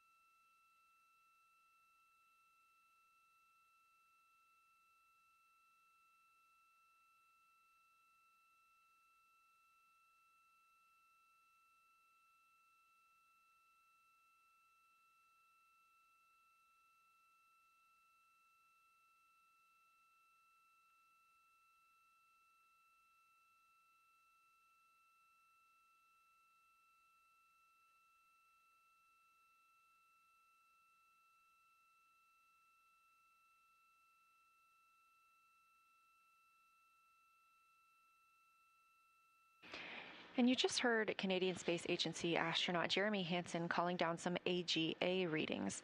The AGA is the Anomaly Gas Analyzer, and this is powered on before exercise. It takes about 5 minutes before they can give readings, and they want those readings once they start exercise and afterward. This is the first flight of humans aboard the spacecraft, and therefore the first flight of our ECLIS system, the Environmental Control and Life Support System. So these readings help the team on the ground understand what gases are in the cabin, as well as temperature. You just heard it's about 77 degrees Fahrenheit aboard Orion.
Integrity Houston for burn conference and targeting.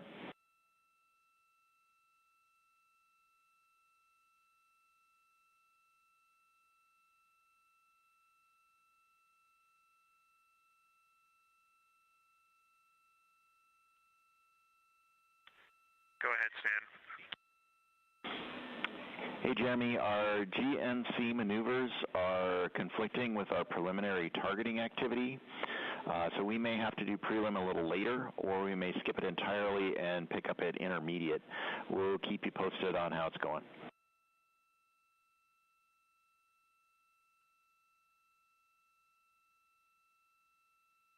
Okay, copy that. And then when, just cue me up on when the latest trajectory information is on board for targeting. Do we have the latest burn plan on board? Jeremy, we do not have the latest on board yet. That's one of the things that we're trying to catch up with. So the burn conference scheduled before preliminary targeting is definitely canceled. Again, we'll call you when we have updates.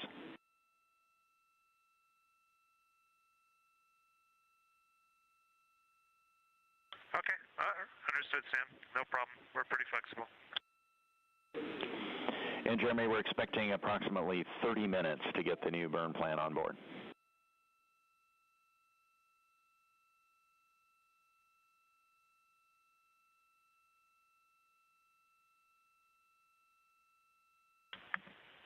Okay, understood, Sam.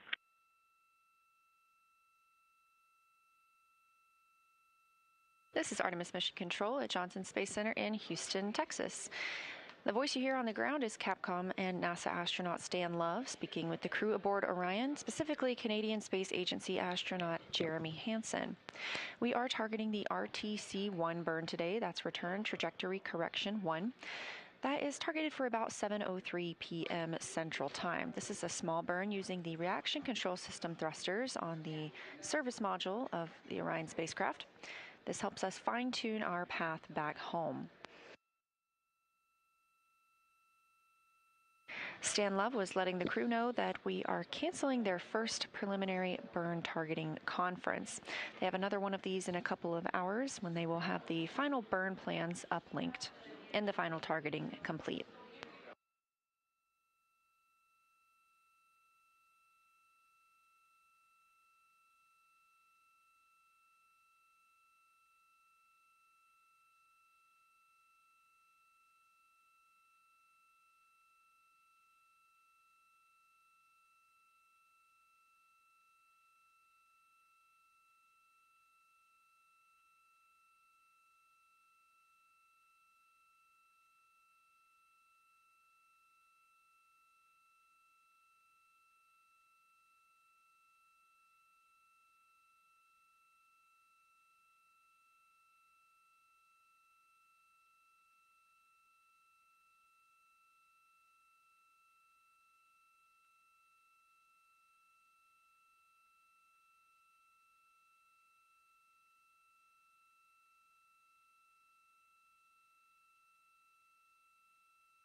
It's now been 5 days, 21 hours, and 51 minutes since Orion launched atop the Space Launch System in Kennedy Space Center in Florida.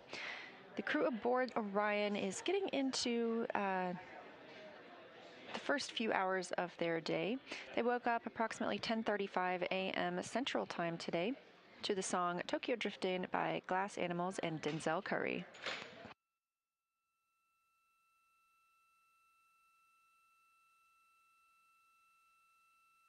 There are a few more open blocks of time on the crew's schedule today, as they had an extremely busy day yesterday with lunar flyby. Right now, pilot Victor Glover is exercising, And Christina Cook is enjoying her private family conference. You heard her call down just prior to that she was ready for her PFC, and that's what that stands for. All of the crew members are getting a chance to talk to their families today.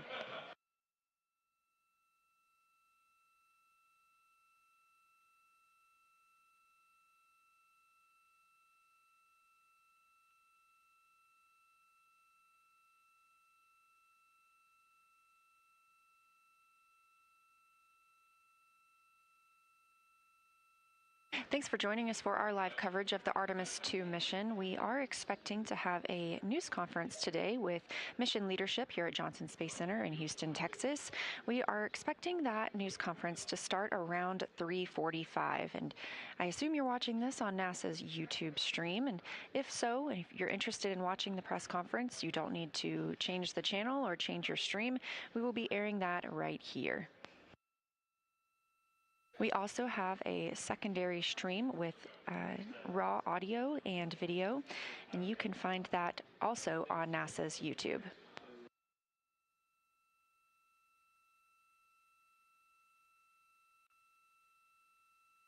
Here's a video from the outside of Orion, and as we mentioned, pilot Victor Glover is exercising. We do see the spacecraft move a little bit when the crew is exercising, and so the teams here park the solar arrays into a safe harbor position.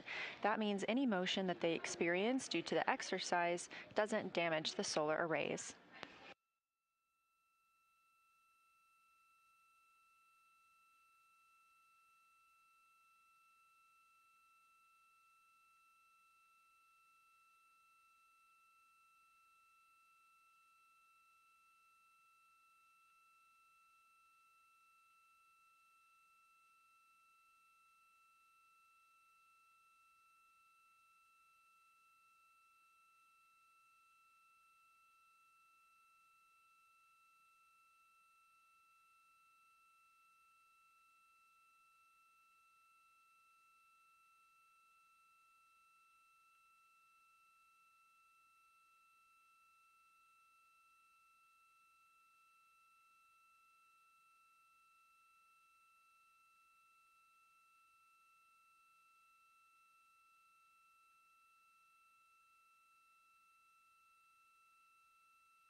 If you're just tuning in and you are looking for the news conference that was originally slated for 3:30 p.m. Central Time, we are now expecting that to begin 3:45 p.m. Central Time. That will be live here on this YouTube stream.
This is Mission Control Houston, specifically the Artemis Flight Control Room here at Johnson Space Center in Houston, Texas. This is a live view from a camera mounted on one of Orion's solar array wings.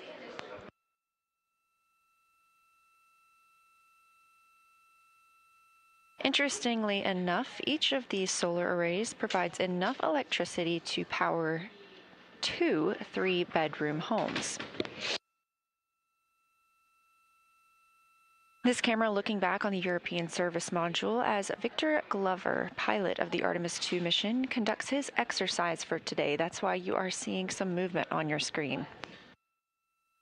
We are mission elapsed time 5 days, 22 hours, and 2 minutes into the flight of Artemis II, the first flight of humans aboard the Orion spacecraft. And if you are looking for the press conference that was slated to start at 3:30 p.m. Central, we are now expecting that to start closer to 3:45. You're in the right place.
You're watching live coverage of the Artemis II mission, the first flight of humans aboard Orion. This is a view coming from outside the Orion spacecraft on one of the solar array wings, pointed back at the spacecraft. And as we mentioned, you see some movement because NASA astronaut Victor Glover is in his exercise period for the day. The crew is having a little bit of a quieter day after a very busy schedule yesterday, photographing and recording observations about the lunar surface as the spacecraft approached just about 4,067 miles away. Our distance to Earth continues to shrink now as we are preparing for splashdown on April 10th.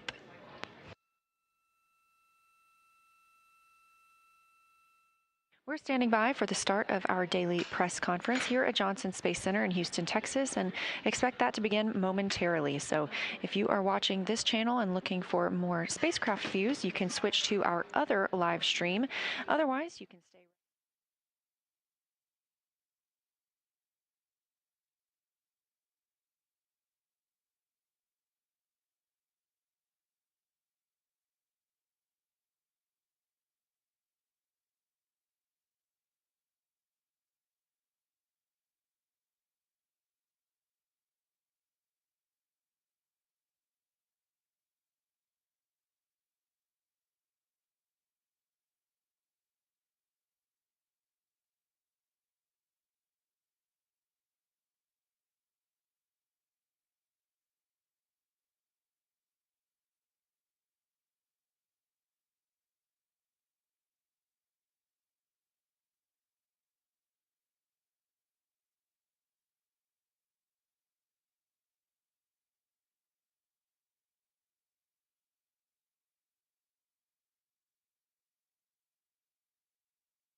The Artemis II mission is a test mission of the Orion space capsule.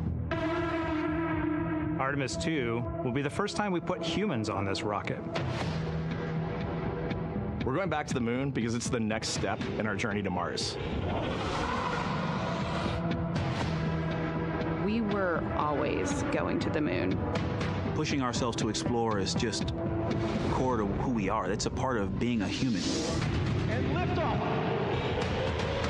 We shall return. Continuing to test out every bit of Orion. Coming back to Earth, 7 miles a second.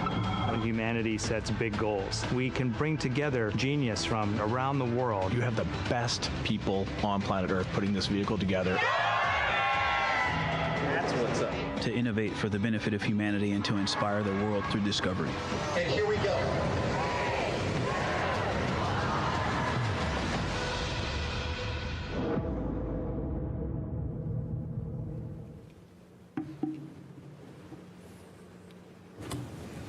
Good afternoon and welcome to NASA's Johnson Space Center in Houston, Texas.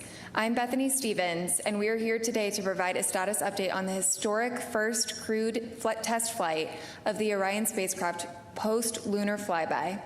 On our panel today, we have NASA Administrator Jared Isaacman, Dr. Lori Glaze, head of Artemis, Rick Hinfling, Artemis II Flight Director, Kelsey Young, Artemis II Lunar Science Lead. We'll start with opening remarks from each of the briefers before opening it for questions in the room and on the phone bridge. If you're on the phone, press *1 to submit your question. When called upon, please state your name, affiliation, and to whom you'd like to direct your question. With that, I will hand the floor to Administrator Isaacman for his remarks. Thanks, Bethany. It's been an exciting Artemis II mission so far, and a very eventful 24 hours as the crew surpassed the Apollo 13 distance record, 252,756 miles from Earth. They relayed observations from the lunar surface. They've captured some incredible imagery. They performed a ship-to-ship call with their colleagues on the International Space Station. They performed additional manual piloting of the Orion spacecraft. They've been working at a reduced cabin pressure of 10.5 psi in support of future integrated lander operations, and they did take a call from the President of the United States, Donald J. Trump. We had millions of viewers on that that tuned in for that historic broadcast, and it concluded with the President promptly inviting the astronauts to visit the Oval Office. Now, Integrity left the lunar sphere of influence earlier this morning, so they're now approximately 229,000 miles from Earth, and they will splash down Friday evening at approximately 8:07 p.m. Eastern Time, and the recovery weather is so far looking favorable. Now, you can see some of the spectacular images the crew have captured here on our screens. There we go. Now, this is the first time humans have documented some parts of the far side of the moon. Now, these images will be publicly available on NASA's website, our digital platforms, and the White House actually released the now iconic EarthSat photo from earlier today. Now, these are the first of many incredible images of the moon, and we'll continue to release them as they become available. My understanding from just a few minutes ago is that they captured over 175 gigabytes of imagery from the lunar pass alone just yesterday, and the images that you are seeing right now have been transmitted back to Earth predominantly through optical communication, which is pretty cool stuff. Now, before I turn the call over to Dr. Lori Glaze, I wanted to share some of the other things that we are doing at NASA while the Artemis II crew are underway on this historic mission. So the crew on the International Space Station are hard at work. They're undertaking the science and tech demos, many of which have directly supported the Artemis program missions and will continue to do so. The Exploration Ground System personnel, if you want a quick Kennedy Space Center update here, have been out at the launch pad. The crawler, my understanding, is approaching the outer gate, and we expect ML1 to be back in the vehicle assembly building within approximately a week. Now, this would cut down on the turnaround time that we observed from Artemis 1, measured in months right now, several months. On the science front, my understanding is the Blue Origin Mark 1 lunar lander is wrapping up here at the Johnson Space Center in Chamber A. Nancy Grace Roman Space Telescope testing is progressing, so much so that we feel reasonably confident we're going to announce a target launch date this year sometime in the next 2 weeks. In aeronautics, we've been flying the X-59 almost daily while the Artemis II mission has been underway. So we work to rebuild our X-plane portfolio. The first senior-level Artemis III mission design discussion today. Teams are working with vendors on moon-based RFIs and RFPs, and we are advancing the Skyfall scientific payload for the first interplanetary nuclear-powered spacecraft, SR-1 Freedom. I think the most important point we're trying to make here is we can launch history-making missions like Artemis II, start making meaningful progress towards Artemis III, and do all the other important programs the world's been waiting for from NASA. And with that, I'll turn it over to Dr. Glaze. Thank you, Jared. I just have to say, wow, when I look at all of those images that were scrolling by. I hope all of you are as inspired as I am. I know as they continue to be downloaded, they're just absolutely stunning, and we really hope that they are inspiring truly everyone in the world. As the crew surpassed their record for the farthest distance, as Jared just mentioned, when they traveled on the far side of the moon, they offered some compelling words, and I love this. They said they challenged this generation and the next to make sure that this record is not long-lived, and I love that because we have big plans to go not just back to the moon on a regular basis, but beyond. And then, of course, while it's been really exciting here the last couple of days, as we've been watching all of the activity in Orion, we still have to ensure that Reed, Victor, Christina, and Jeremy return home safely on Friday evening. So we're pretty focused on that now, making sure that they get home safely. I will just say a couple of things about yesterday's operations. Really provided a great opportunity to test how our flight operations teams and our science teams are working together in real time with the crews at the moon. And in fact, from my perspective, one of my favorite things about watching all of the amazing data that was flowing down yesterday is thinking about how so much of NASA is working together in order to enable all of what you're seeing. This is your 2-minute warning. Please stop exercise within 2 minutes for the off-nav maneuver. All right, better stop exercising.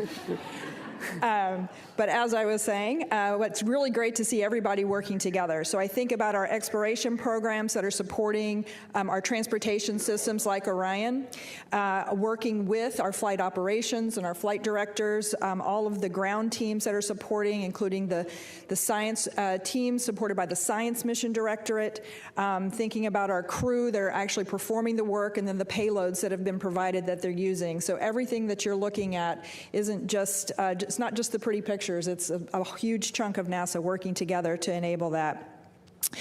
All of this information that we're gathering is really going to help refine how we plan our future missions to the lunar surface. I'll just say that our flight operations team continues to fly Orion and put it through its paces as the crew and the spacecraft make their way home. And the mission isn't over yet. We do continue to learn from how our spacecraft and our crew are operating together in space. We continue with several of the science activities that are focused on the crew health and life in space. So still a lot of things going on, and with that I'm going to pass it over to Rick so he can share some of the operational details. Thank you, Lori. The administrator touched on a few of the operations that the crew's been up to recently, but I'll fill in a few of the other details of interest. Since we last met Sunday evening, the crew performed the first orbital trajectory correction maneuver, outbound trajectory correction maneuver number 3. It was 10.4 feet per second. The burn duration was 19 seconds, and we used our auxiliary thrusters on the service module. Obviously, yesterday was the big day with flyby, and I'll save all those details for Kelsey, but you know, we had some really poignant remarks from the crew, and I can assure you there wasn't a dry eye in mission control when the naming of the 2 craters was announced by Jeremy. As part of the lunar flyby, the crew made their pass closest to the moon, flying at 3,138 miles per hour relative to the surface of the moon. And now they're on their way making their march back home to Earth. We bid a temporary goodbye to the moon earlier today at 1:23 p.m. Eastern Time. That's the milestone where we exited the lunar sphere of influence and we're back under the control of Earth's gravity. As for today's operations, we had a couple of public affairs events. The crew is going to have, each of them will have a conference with their family members. We'll have some routine medical checks. And then in the evening, we're going to perform the first return trajectory correction maneuver. It will be 1.3 feet per second. It'll last about 15 seconds, and we're going to use the service module reaction control system thrusters to do that burn. We expect that burn to occur about 9 p.m. Eastern Time. Finally, I'll conclude my remarks with acknowledging that the USS John P. Murtha has left port and has started steaming out to the midway point for the recovery of Integrity and her crew later on Friday. That's all for today's operations update, so I'll hand it over to Kelsey. Thanks. Spirits are very high. We did what we set out to do. The lunar science team and the crew prepared extensively, as we talked about a couple days ago, for flyby, and I hope you all saw that yesterday during execution. We confirmed, as Lori mentioned, that we can, achieve science through orbital observations and through integrating science into flight operations. And as Rick just said, we left temporarily, and we're looking forward to integrating all these lessons learned in future missions. I can't conclude opening remarks without diving into science detail, so forgive me just a couple deep dives. Impact flashes, over a 30-minute observation period, and this was largely during that time of the eclipse, crew observed several impact flashes. We did have citizen scientists here on Earth also looking for flashes, and I know that the Lunar Reconnaissance Orbiter team is hard at work trying to identify evidence of those impact flashes that the crew observed. I did did have a chance to have the post-flyby crew conference with the crew this morning, and we asked a lot of follow-ups on those impact flashes. Impact flashes are caused by micrometeorite impacts hitting the moon, and they really help tell us about the dynamic lunar environment, which is, of course, also important when we think about future missions. I don't know if I expected to have the crew see any on this mission, so you probably saw the surprise and shock on my face. And though I was not in the science evaluation room, I heard that there were audible screams of delight. So, very excited science community. You've heard me talk a lot about the importance that human explorers bring to scientific exploration, especially around observations of color. And so I'm sure all of you, like I was eagerly awaiting if they saw any other colors other than black, white, and shades of gray. You heard that they did indeed. Right away, they started describing the green around Aristarchus Plateau and different brown hues.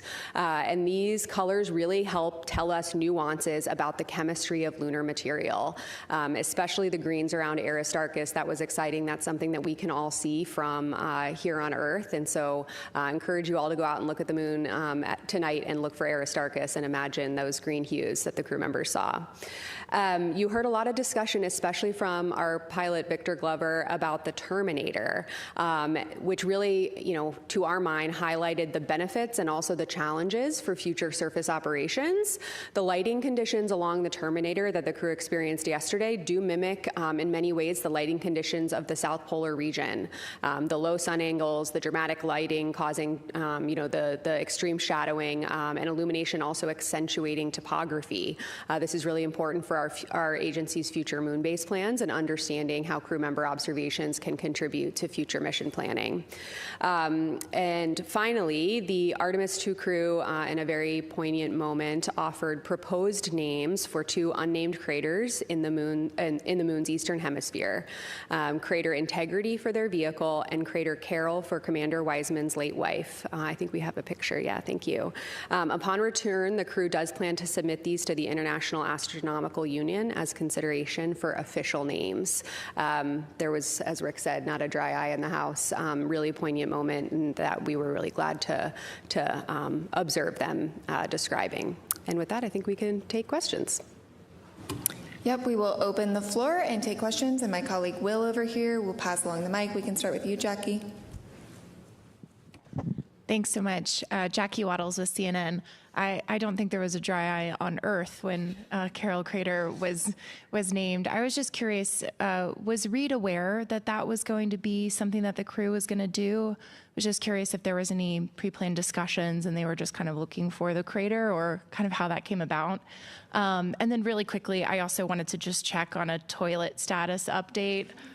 We heard this morning that I thought I heard some chatter around it being considered, a reentry issue now. Like, is the toilet out of commission until they get back, or where does that stand? Thanks. I'll take the second part. Okay. Yes, I know the crew put, a lot of, obviously, thought and pre-planning into what you heard yesterday. It is my understanding that he was aware prior to yesterday.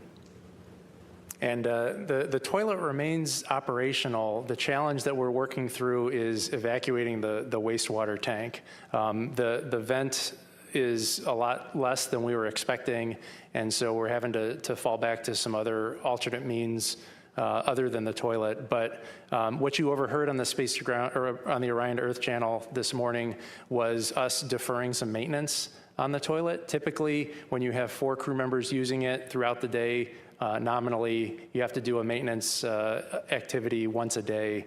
And with a lower use rate, since we're not able to vent the wastewater products, we don't need to do the maintenance as often. And so that's what that exchange was about. Thanks. Irene Klotz with Aviation Week. I'm over here. Jared, that's a pretty impressive and full portfolio of missions you outlined that NASA's involved in now. And without getting you in trouble with your boss, are you going to be able to defend an $18.8 billion budget, $5.6 billion for 27, or are you prepared to kind of work with Congress to see if the administration will support more Thank you. I will say we'd like to keep the focus on what we were speaking about today and then move on to other questions like that at a later date and keep the focus on the mission. Thank you. Mark Strassman, CBS. I feel as though I've talked to about 10 people off campus today, and they all wanted to ask me about those remarkable images. And so they asked me, so I'm going to ask you. Have you seen anything in those images that surprised you? And what about those images touched you? Take that, Kelsey? Sure. Oh my gosh. When I woke up this morning, I've spent most of my morning just flipping through, the thousands of images that have started to come down. And there is something in every image that surprises me, right? I mean, you might think that after looking at hundreds of images taken of the lunar surface, I would get sick of it. I have not, nor do I anticipate getting sick of it. It's just their experience and the amount of time and the rate at which they were moving. Every vantage point is different. You heard them audibly describe yesterday, wow, I'm looking at the same feature as I was 10 minutes ago and it looks different, right? And the images reflect that. And so, when I see these images, I connect to each one in a different way, especially in light of what we heard from the crew yesterday.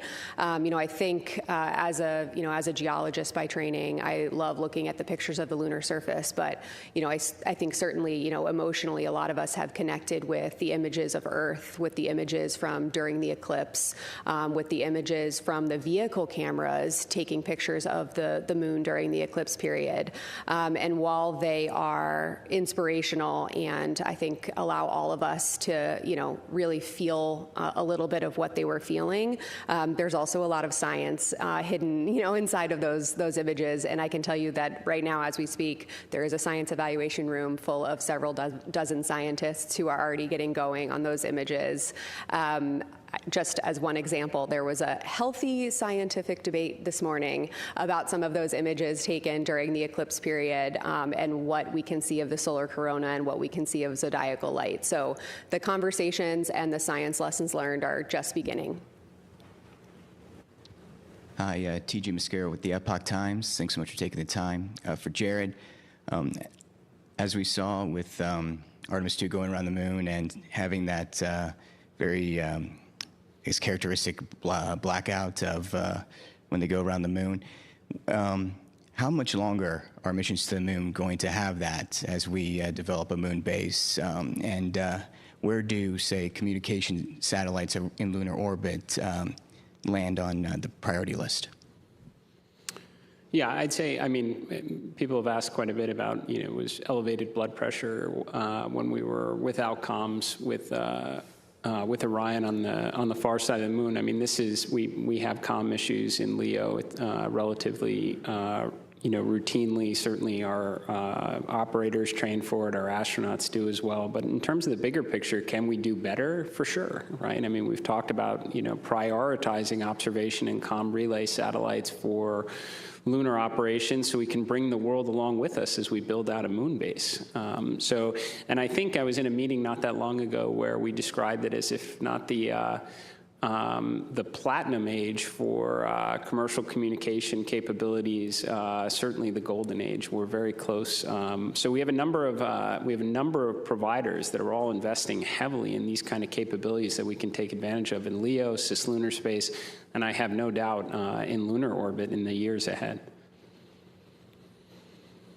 Hi, Kay for Interstellar Gateway. Thanks for doing these. This is really cool. Jared, question for you. Can you speak on the responsibility of what being the administrator during such a pivotal moment means? And secondly, I'm speaking on behalf of musicians around the world and bands. I have a band called Chasing Satellites, and will there be potentially an opportunity to submit music for a future Artemis mission for the wake-up calls? That was really cool to be a part of and to watch as a musician.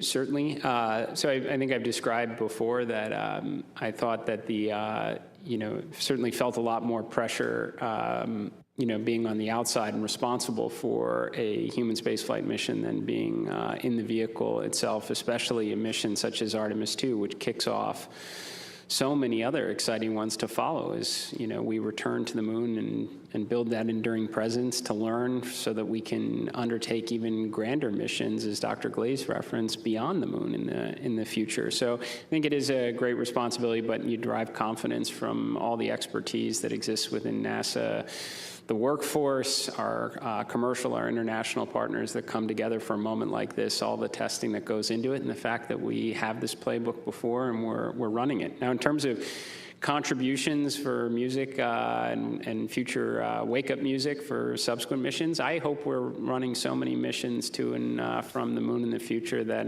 we're going to have to cast a very wide net for creative content. So.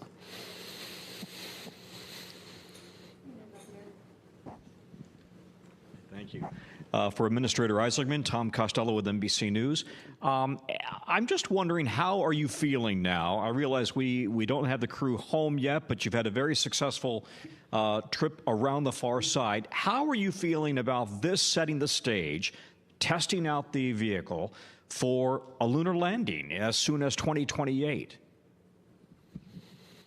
Yeah, well, I mean, I'd say for this mission, we're certainly off to a good start. I mean, clean launch, and the vehicle has been doing well. I've made commentary early on that I like that we're talking about, water access valves and cabin temperature and even plumbing issues, for that matter, for all the things that we could have been potentially talking about prior to the mission underway.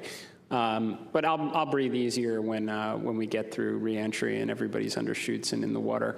In terms of getting ready for the subsequent missions, it's kind of why I picked some of the words that I did at the beginning of this press event, is that a lot of people's rightful attention right now is on the crew of Artemis II, especially here at JSC and Mission Control, especially the recovery forces that are now making their way out to bring this crew back to their family. And for everybody else, we've got the other things to get done, including thinking about Artemis III. It's why I was very happy that the crawler is making its way out to 39B right now. We've got a timeline to get it back in the VAB, ideally in a week. That would cut down on the turnaround, I think, by 3 months compared to Artemis II. So we can undertake, again, world-changing missions like Artemis II right now and get ready for the next ones at the same time. Hi, Josh Dinner, Space.com. Has this mission revealed anything about life aboard Orion, crew workload, flights in deep space, or maybe something unexpected that will shape how NASA and Artemis crews approach preparing for future missions? Do you want to take that, Flight Ops? Yeah, that's a really interesting question. We've learned a tremendous amount as part of a lot of the flight test subjective activities we've been doing. I think we have a couple of problems that we still need to work out, but Orion has shown itself to be a very capable capsule for beyond Earth orbit space travel. And I think the things like, as the administrator talked about, the things that we're going to have to improve upon for Artemis III are relatively small and incremental in nature, as opposed to wholesale redesigns of spacecraft subsystems. So overall, I'm extremely pleased with the performance of the spacecraft and how it's served as a campsite for our 4 crew members. We'll go from Marcia to Eric and then do a couple on the phone bridge. I'm Marcia Dunn, Associated Press for Dr. Young. It's hard for me to know how quickly these pictures are coming down. How many would you estimate that have come down so far of the moon? And these luminous flashes on the surface, was that an actual meteor shower, do you think, or is it just your usual business of falling debris? Yeah, so the team, the FOD team, is working really hard to bring down the images as fast as they can. Of course, we also have other vehicle data that needs to come down as well, but the team is working really hard to try to get those images down and of course, get them out to you guys as well. As of the time I left Console, roughly an hour ago, there was just over 50 gigabytes of data from yesterday that had come down. Of course, every image does not exactly have the moon moon in it, but it is taken from within the lunar observation period. So we're working really hard to get those down, as well as the audio files that the crew were taking. That's a really rich scientific data set because it captures the nuance of what the crew were seeing. You know, we heard a few of those per hour in those science situational reports you were hearing yesterday, but there are multiple hours of recordings of, you know, meaty science observations, about 2/3 of which we've been able to get down so far, and our team has already been looking at that, you know, those couple hours of transcripts and audio files. As for the impact flashes, yeah, absolutely. I mean, we think they saw at least 4 and possibly up to 6 impact flashes. Again, I talked to them about that just this morning in the crew conference with them. I think, you know, we you know, it's very early to tell, right? This happened less than 24 hours ago. Our teams are looking at it now, and spacecraft like the Lunar Reconnaissance Orbiter will be really helpful to try to help us narrow in on that. But the lunar environment is a dynamic place, and we have a lot to learn about it. You know, LRO has returned a lot of information about the lunar environment, but observations like this are a critical part of our understanding, which will pay dividends for future surface exploration. Eric. Eric Berger, Ars Technica. There's a question maybe for Jared. So why haven't we been back to the moon in 53 minutes? I'm just kidding. So you brought up the Artemis 3 mission design. Can you bring up sort of, or talk about the 2 or 3 hardest problems that you're tackling? Sort of, you talked about the mission design meeting today, but sort of the 2 or 3 hardest problems you're tackling right now to make sure that launches next year.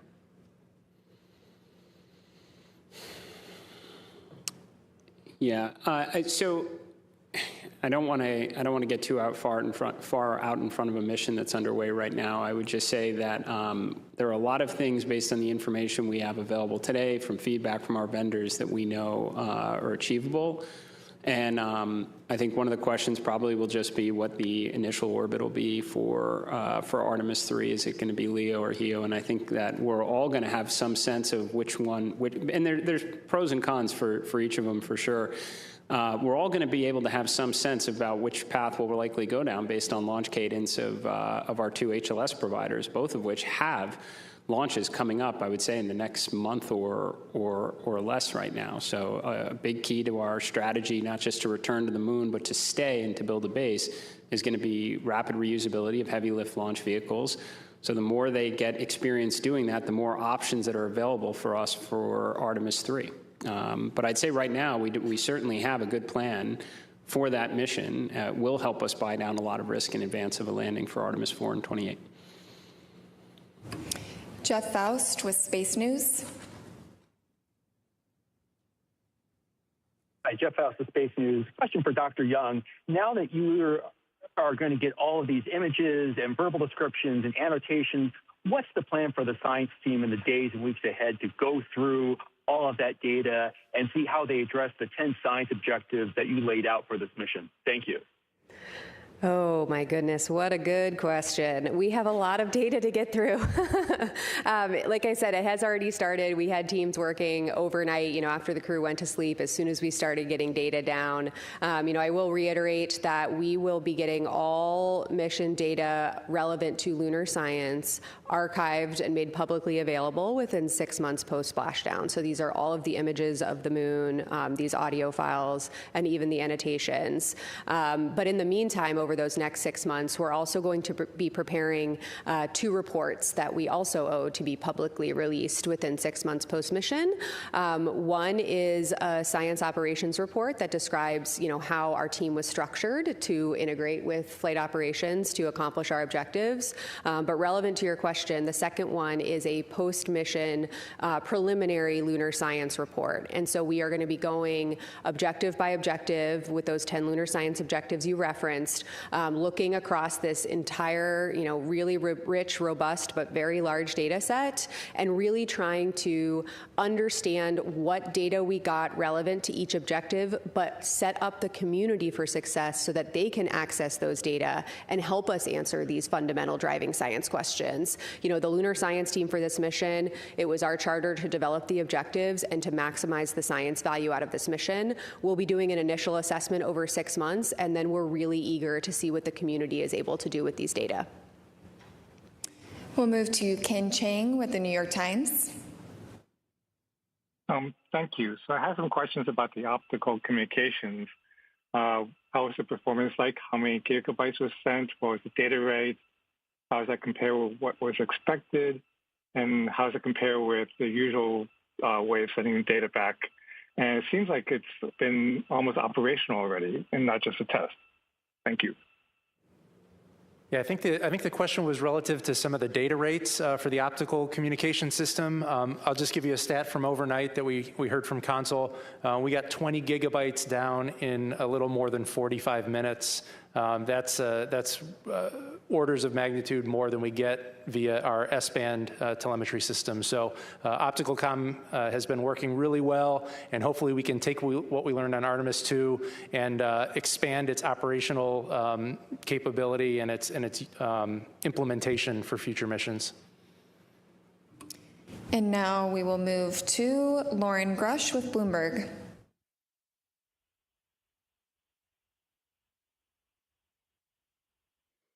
Out to me yesterday was just the vivid descriptions that the crew used for what they were seeing and how they remained in kind of constant contact and talkative throughout the flyby.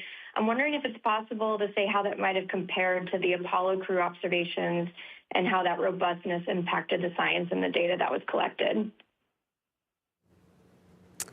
Absolutely. I mean, probably a lot of people watching have spent a lot of time looking back at Apollo and maybe watching Apollo in real time online and reliving what the Apollo crews, not just on the surface, but in orbit experienced.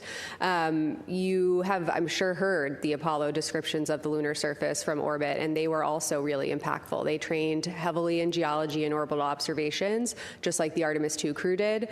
I will say, listening to the level of scientific discourse that the crew was having yesterday was incredibly inspiring. I mean, a testament to how much they prepared before this mission. You know, I heard a couple times Christina and Victor especially saying, when we took the time to actually talk to each other about a specific target that we were both seeing, we elevated each other. We elevated what we were able to pull out of that target. You know, more brains on a scientific target are better than one, and we heard from them directly multiple times that they were helping each other to advance their scientific understanding of what they were looking at. We actually also heard them say, hey, we have a hypothesis. Can you guys provide guidance on that hypothesis, like right now in the middle of our flyby? So the science team was saying, you know, was cross-checking what they were seeing, was reading up geologic ages of major lunar impact features, and it was informing the observations they were making during the flyby. I mean, this is absolutely everything we hoped for by integrating science into flight operations, you know, because, again, science enables exploration and exploration enables science. And the fact that, you know, they're giving observations and, you know, I was able to immediately follow up on those observations with, you know, just the quick questions that can enhance science return, it meant that they were evaluating and buying down multiple working hypotheses in real time during their flyby. And just imagining the future when we have crew on the surface for short duration missions and ultimately the moon base, the amount of science we are able to gain when, you know, science is woven into this operational fabric is incredibly impactful. And we saw that, you know, for 7 straight hours yesterday. Now we'll move to Micah Maidenberg with the Wall Street Journal. Hey, good afternoon. For Rick, what is the approximate time on Friday when the crew module separates from the service module, if you have that on hand? You know, the administrator mentioned splashdown is expected for around 8:07 Eastern. And then any color on kind of reentry prep work ahead for the crew and mission control between now and Friday? Thanks. Sure. I'll start with some of the times. The crew module and service module separation is going to occur about 20 minutes before entry interface. So that separation will be at 7:33 p.m. Eastern time. We expect entry interface about 7:53 p.m. Eastern time. with a splashdown around 8:06 p.m. Eastern Time on Friday. As for the preparations that the ground and the astronauts are doing today to prepare for entry, or today and future days, a lot of it is all of the science equipment and cameras and tablets and reference material that got unstowed in support of the flyby. Well, we have to put that all away. We have to pack up our suitcases and get ready to come home. And that takes time, and so we are laying out a plan to make sure that the crew gets everything packed away in time to get their suits on and get in their seats to perform that final trajectory correction maneuver on splashdown day and come home. We'll move back in the room to Joey and then on to Will. Thanks. Joey Roulette with Reuters. I just had another quick toilet question. Do you have any idea as to why the venting is not happening as fast as you hope it is, and what other hardware on the spacecraft might that implicate, or what other problems might that cause? Yeah, so the engineering team is going to go through a full fault tree to identify all of the potential causes of the blockage. Initially, you may have recalled that we thought it might be icing up at the nozzle at the outer mold line of the spacecraft. We have pretty high confidence that it's not an icing condition. We've put the spacecraft in a sun-focused attitude to bake off any ice. We've activated heaters along the lines internal to the spacecraft, and we still see a blockage. And so the latest theory is related to some of the chemistry that goes into ensuring that the wastewater doesn't develop any biofilms. And there may be something going on with a chemical reaction where there's some debris that's generated as part of that reaction, and it's getting clogged in a filter. But again, we don't have root cause, and once we get the spacecraft back into the processing facility in Florida, we'll be able to get access to all the components and do a real detailed fault tree to identify the root cause. Hi, Will Robinson-Smith with Spaceflight Now. Thank you all for taking the time. Going back to Dr. Young's point about the intersection of science and exploration, to both Dr. Young and to Dr. Glaze, given the number of believed to be impact flashes that the crew observed during just a relatively brief amount of time, I wonder how these observations and the ones made previously by LRO will factor into creating the conditions for a moon base that can allow the astronauts to stay safe, given the probability that they may experience a micrometeoroid impact at that site. Thank you. Say anything? Well, I do think that the data that we're collecting with these observations, and as you noted, the LRO data that we're continuously collecting, we have been for quite a while, all of that is being fed into our plans and making sure that we understand what all of the variety of risks are. There's many that we're looking at, and of course micrometeorites being one, as we start to establish infrastructure on the surface and understanding those rates. These kind of data really help inform us as far as what we can anticipate. And of course, the different parts of the moon, down at the South Pole, maybe a little slightly different rates than we would see higher up at higher latitudes. So we need to compile all of those data and understand where, what those impacts might be. Hi, I'm Nick Natari with ABC 13. A question about the scientific stuff that you found yesterday. I know the question was asked about what was inspirational.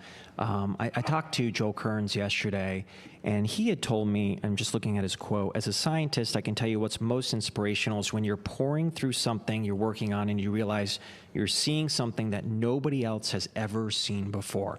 I know you talked about the impact flashes, but is there anything else that no one else has seen before that you guys have already saw? And then also explain to us on Earth that maybe this is high level over our heads, how what was photographed or taken yesterday could maybe give us some answers on our planet of Earth. Thank you. Yeah, lovely questions. I might just give a specific example of something I heard from the crew yesterday. My background's in geology and specifically impact cratering, so every time they describe those beautiful basins, I get really excited. They did describe Ohm crater a couple of different times, and they noticed a variety of different color and albedo hues associated not just with Ohm, but with the rays that extend out from the crater. This could indicate, impact impactors, impact events are really compelling for a lot of reasons. Obviously, I'm quite biased, having written my PhD on them. But they can excavate material from great depths below the surface, which means they're kind of like a geologist cheat code, right? Where you can't get all the way down there by yourself, but when an impact has brought up that material for you, it can actually perform that excavation, and we just need to send the crew to the right spots on the surface, and they can actually look at depths far below the surface. And I bring that up here to say that what the crew observed around OHM yesterday was they actually noticed color and albedo hues coming out in those rays, and they noticed that they were distinct and different and evolved along the ray systems, which could potentially lead us to believe that that crater excavated from distinct depths below the surface of the moon. So it's those kinds of nuanced observations that can ultimately inform future landed missions, future crewed missions, to understand where can we go to maximize the scientific value. These ultimately get at chronology of the solar system, at how the inner solar system has evolved over time, which connects to, the moon being the witness plate for our planet and for the inner solar system.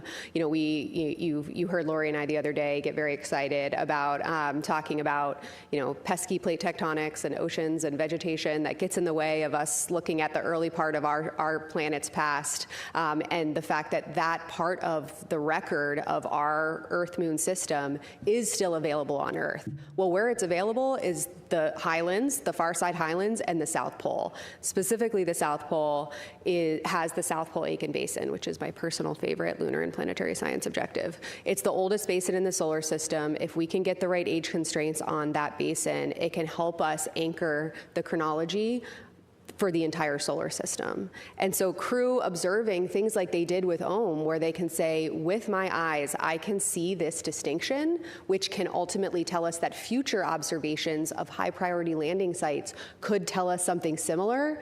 This is how we start to really bite away at these really, really fundamental science questions that impact not just our understanding of the moon, but how our own planet has evolved over time.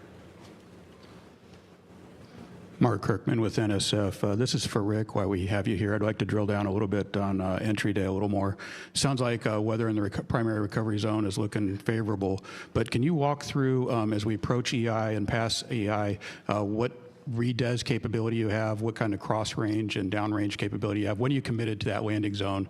And also, with this thermally benign entry you're going to fly, do you still expect to exceed Apollo 10's speed record? I know you don't care about that stuff, but we do. That's all right. You can still keep asking the questions, and we'll go follow up, and we'll find the answers. I do not have the answer offhand about the Apollo 10 speed record, so we'll have to get that back to you tomorrow. And tomorrow, I'm actually going to provide a lot of detail about the sequence of events for entry, as I'm the entry flight director for Friday evening splashdown. But with respect to your particular question about entry interface, we can select a new landing site as late as entry interface.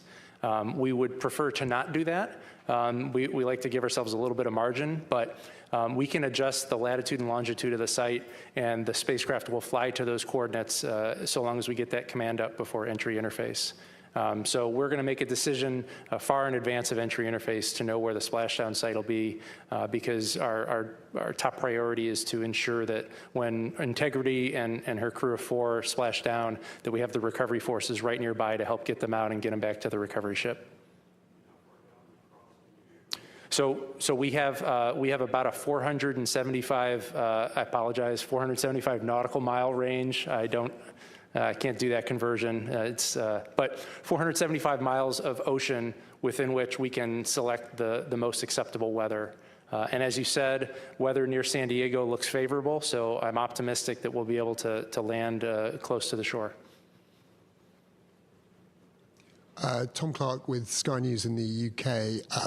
First of all, congratulations on the flyby and those breathtaking images, and thanks for doing this too. There's been a lot of focus on the toilet, but I'm looking to get a kind of overall perspective on how happy you've been with Orion and the European Service Module. What are you definitely going to have to fix before you fly it again? And how confident are you looking ahead to re-entry? I'm not sure I heard the end of the question. you talked about how the Orion is performing, and it's performing spectacularly. I have to tell you, our Orion team is so pleased with really everything the way that it's performing. The engines, the manual control that you've heard us talk about several times, that the crew have just gone over and over about how well that's performing, how nicely the Orion crew module is handling.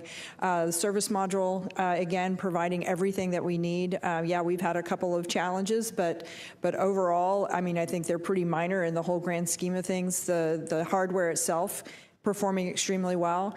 We're really looking forward to turning this around and flying again in a year, and then again a year after that. I think this hardware is really spectacular, and we're really looking forward to doing this more often. We're going to get the toilet figured out. The toilet is actually functioning perfectly. It's the drain, the ability to vent the wastewater. And as Rick said earlier, as soon as we get this down on the ground, we'll be able to get inside, and we will get to the root of that. Hi, Lisa Grossman from Science News. This is especially for Kelsey, but actually for all of you. The astronauts yesterday used a lot of really fun analogies and descriptors for the features on the moon they were seeing. Did any stand out for you as favorites? Oh, of like the analogies they used to describe lunar features? Yes, I liked the handprint, and that actually, we had a team working overnight to figure out exactly what they meant. They found it this morning. They were very excited to figure out exactly what they were talking about. I think, we train them, to be totally blunt, we train them to describe it like they see it. Tell us what speaks to you and how you can communicate it back to us. And so I think Christina delivered on that ask when she described a feature as looking like a wound. We do agree. I'm not sure it was my favorite lunar descriptor I heard yesterday, but it was evocative, and she was right. It did indeed look like a wound.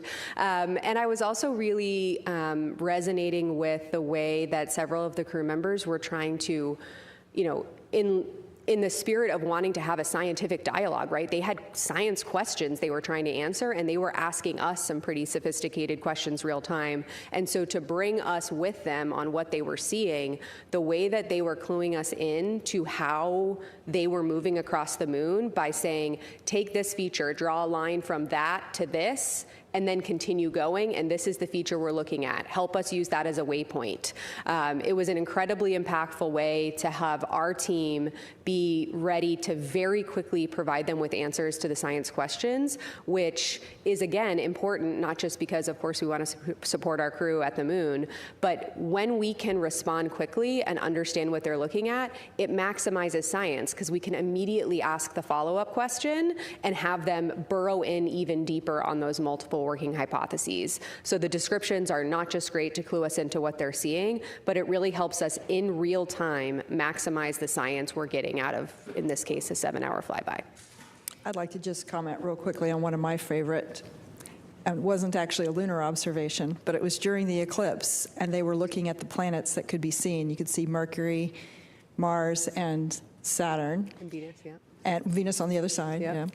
But they're looking at the planets, and I can't remember who said it, said one of them looks kind of red, and Kelsey's observation was, that's Mars, you're looking at your future. And I thought that was spectacular. Thanks. We only have time for a couple more questions, so I'll pass it over to you, Jonathan, and then we'll do one more. Thank you. Jonathan Seri with Fox News. I would love to know about the logistics that went into the ship-to-ship call. If you could explain in layman's terms, how did it work out? And perhaps more importantly, what was the symbolic impact of that call? So the logistics, we have done a number of public affairs events on integrity throughout the mission. We do them multiple times a week on the space station, and everything goes through Houston. So the data comes through the Deep Space Network, through the Jet Propulsion Laboratory over to Houston. We have audio and video technicians here in Mission Control who can reconfigure the routes for the data and send it to the appropriate destination. We do public affairs events down from the ISS through the tracking and data relay satellite system.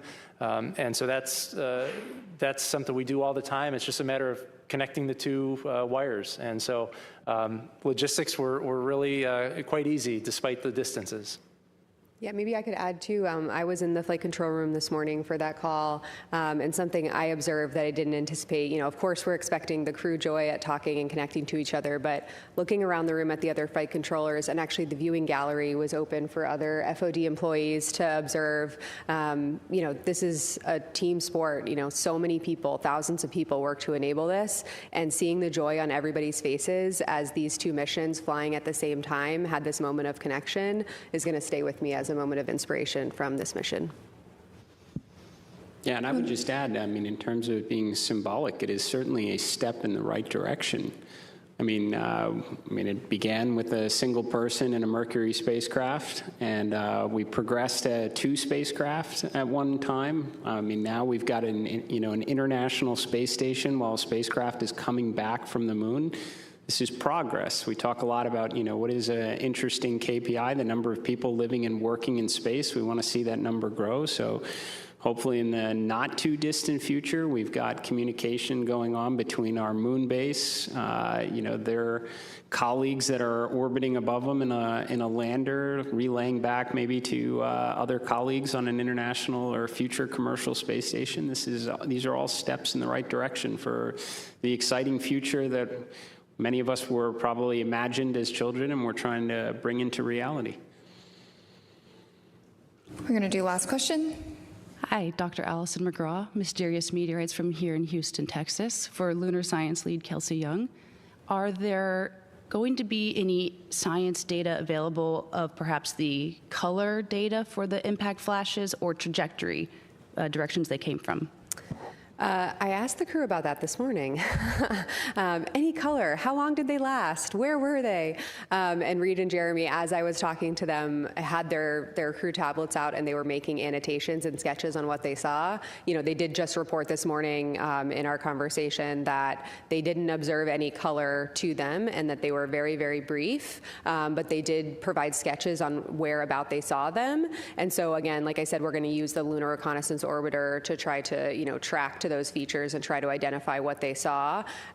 Trajectory is going to be hard, but Lunar Reconnaissance Orbiter data can help us pull that out. What we really wanted to do before the crew, splashed down and got distracted with all of the things they're going to be doing here was capture that nuance before it got overcome by a lot of other mission events. So we were able to capture a lot more detail this morning in my conversation with them, and the LRO team is off to the races. Great. With that, thank you for joining us today for our mission status briefing. We will have another briefing tomorrow. Until then, you can continue to follow along with the mission 24/7 on NASA's YouTube channel, and we will leave you with these beautiful images captured by Integrity.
Good afternoon and welcome back to the Artemis Mission Control Room here at Johnson Space Center in Houston, Texas, where teams continue monitoring all systems and the crew aboard the Orion spacecraft, the first flight of humans on this spacecraft.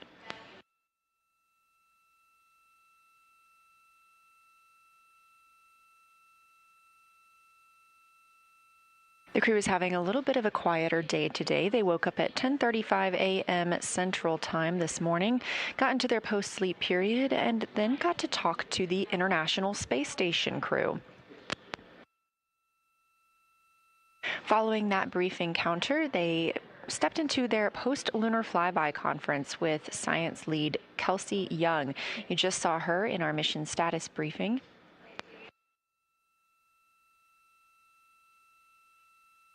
Since then, the crew has had some opportunities to speak with their families and exercise a little bit too. We are targeting the RTC-1 burn this afternoon. That's Return Trajectory Correction 1. This helps fine-tune our flight path for Orion and its crew to come splash down on Earth. We are now 3 days, 2 hours, and 9 minutes from our initially targeted splashdown time.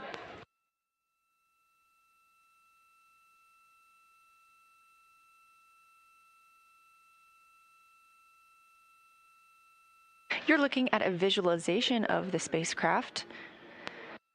Now 48,670 miles from the moon and 228,090 miles from Earth, continuing to grow closer. You can keep up with this data at any time by visiting nasa.gov/track-Artemis. Coming up shortly, we expect the crew to have their intermediate burn targeting conference. At that time, the teams will load up the latest burn plans aboard the spacecraft. The burn we're expecting this afternoon will be small, especially in comparison to the translunar injection burn that put us on this trajectory.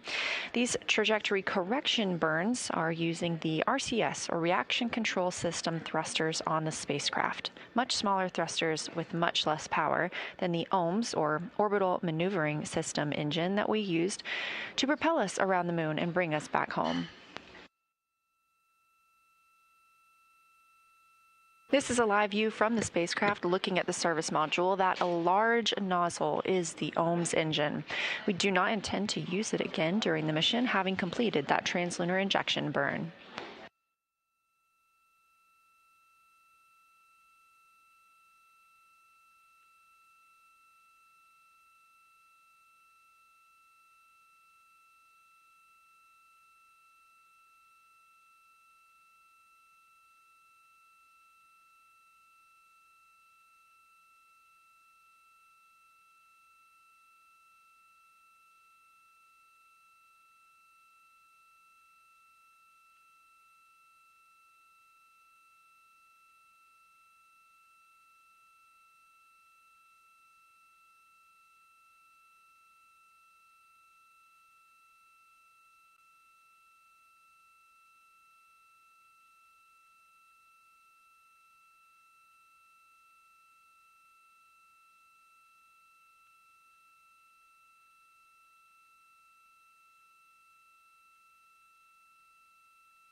We're coming up on the burn conference ahead of today's return trajectory correction burn with the crew members aboard the Orion spacecraft. As you heard Commander Reed Wiseman call down earlier, they have only eaten about 40% of the food allotted to them for this mission.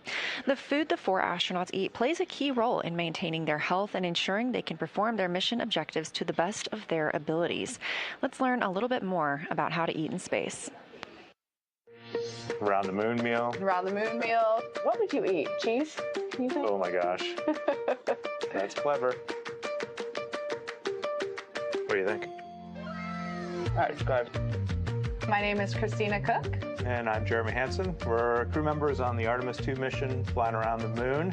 And when we fly around the moon, of course, we're going to be taking some food with us. That's right. This is how to eat in space.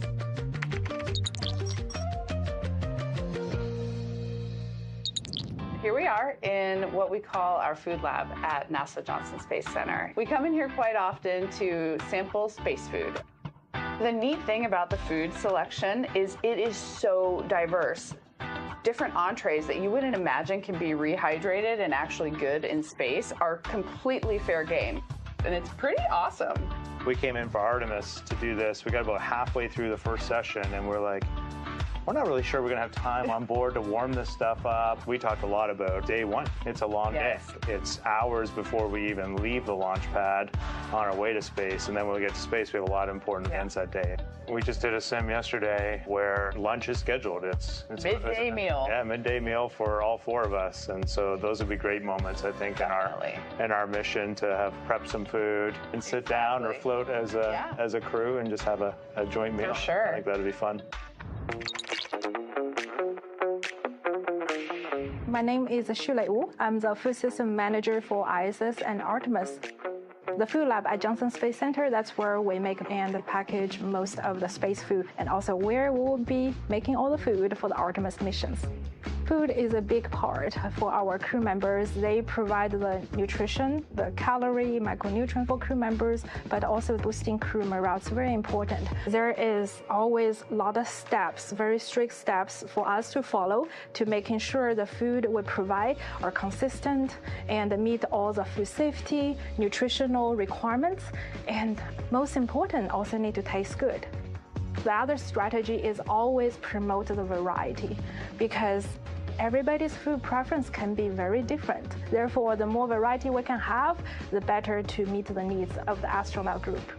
They bring out these little tiny samples of each food, and you're like, oh my gosh, I thought we were having lunch. And then by the end, there's so many space foods, and every time you leave, you're like, I am so full. I'm so full, I'm in pain. And you just rate them like, I love this, I don't want to eat it, I'd eat it if you tell me I need it. Because what the food lab does is they take all your preferences, but they're also like good parents and they're like, you need a well-balanced diet. Exactly. They were like, no, you can't have mac and cheese every day, Christina. Sorry.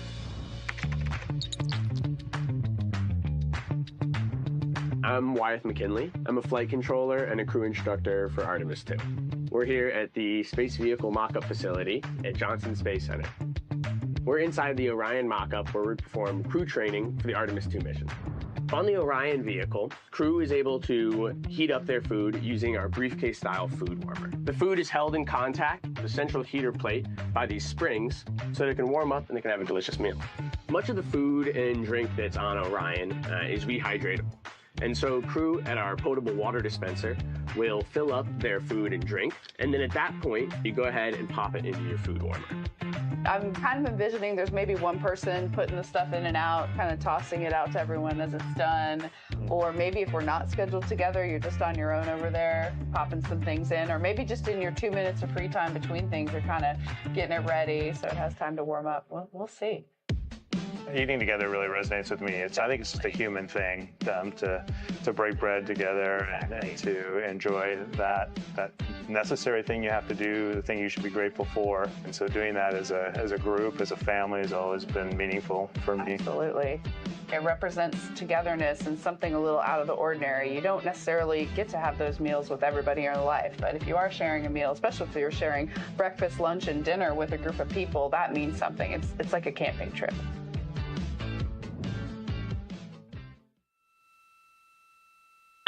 Go ahead.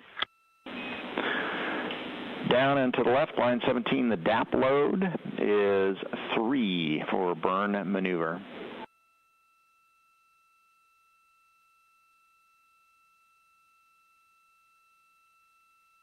Go ahead. In the guidance solutions section, the delta V tote now 1.4 feet per second. The TIGO is unchanged at 15 seconds.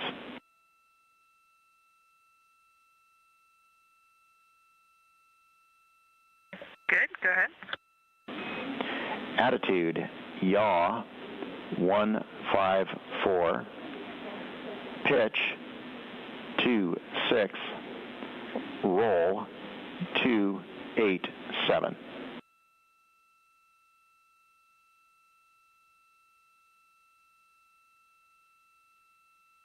Copy, go ahead. And the last bit's the delta V, X, minus 1.2, Y, 0.6, Z, minus 0.6.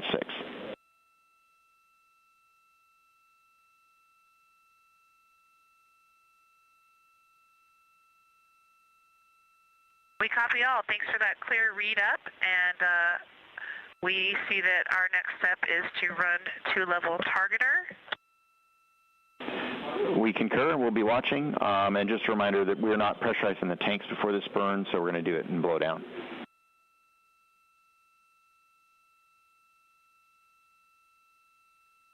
Copy blowdown, and understand we have a go to complete step 9 on board, even though the burn execution steps show it as a skip.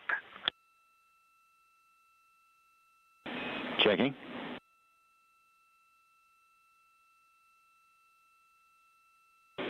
Oh, good catch, Christina. We missed that. That should not say skip. We do want you to do step 9 for intermediate targeting.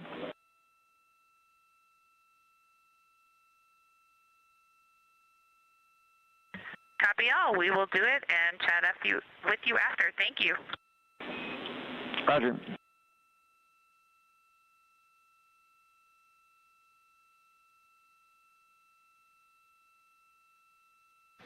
That was Capcom's Stan Love here in Mission Control Houston, a fellow NASA astronaut speaking with NASA's Christina Cook aboard the Orion spacecraft.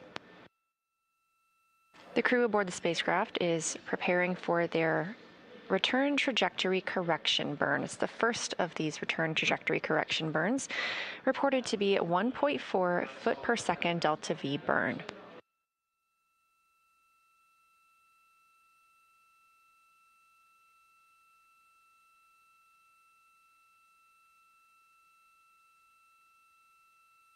Again, we are expecting that return trajectory correction burn tonight around 7:03 p.m. Central Time.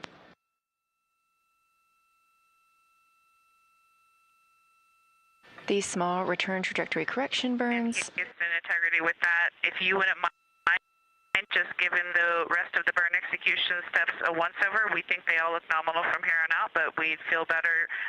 Let us know if you see any other deltas. Thank you. We will run an additional check and call if we find any other problems.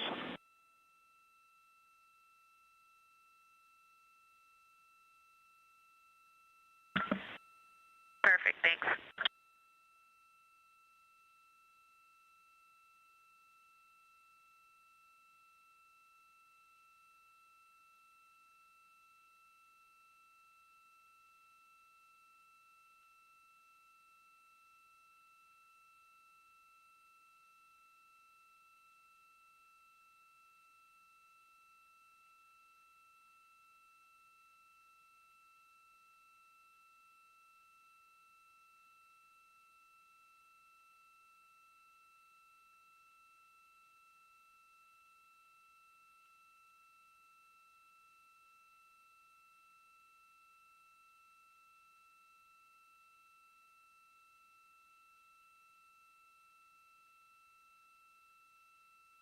Such a fantastic view coming from a solar array camera on Orion, looking back at all of us here on Earth. Currently, the spacecraft is 227,756 miles away from our home planet. Orion is now 49,168 miles away from the moon. Earlier today, the spacecraft exited the lunar sphere of influence. That's when the pull of gravity is strongest on the spacecraft.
And Integrity Houston for Christina, we have double-checked all of the steps in the pad for the execution, and we found no more mistakes.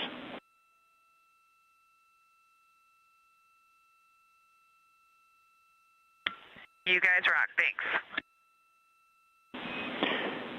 And Christina, while we've got you, we have increased the fan speed, and we're wondering if you want us to keep it at this level for the next exercise session.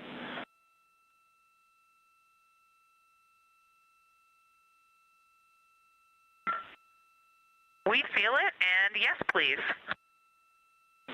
We will do that. Thank you.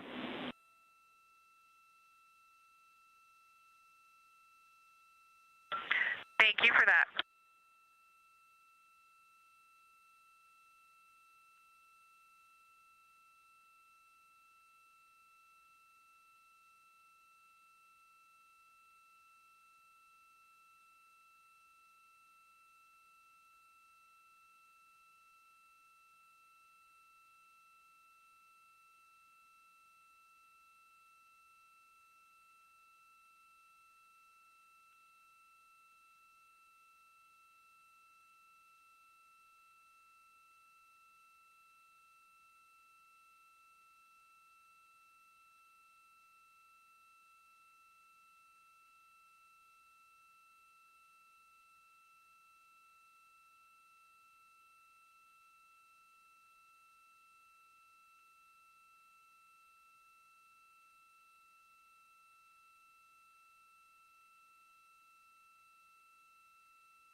This is the Artemis Flight Control Room at Johnson Space Center in Houston, Texas. Current flight director is Jeff Radigan, leading all of the teams around the room, monitoring Orion's systems.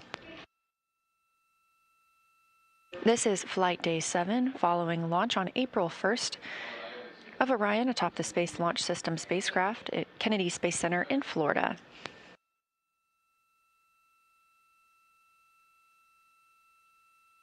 This live view is coming from Orion, looking back at all of us on Earth, or should I say looking to all of us on Earth, as that is where the spacecraft is headed following yesterday's lunar flyby.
Integrity Houston for the timeline.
Integrity Houston for timeline.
We're live in Artemis Mission Control, and you are looking at a live view of the Earth from the Orion spacecraft.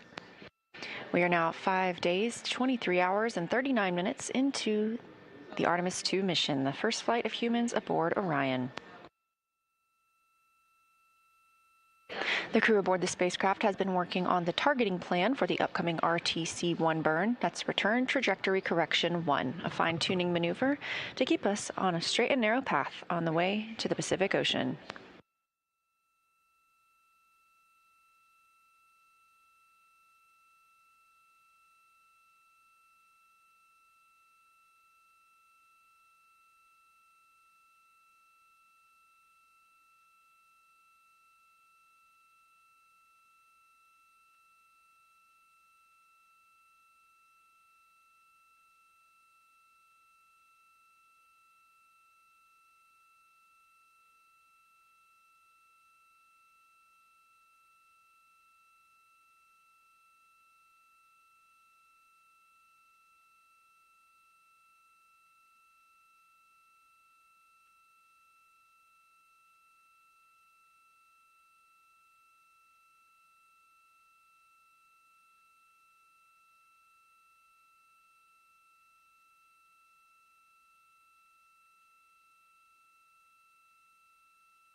Integrity Houston, voice check, Orion Earth 1.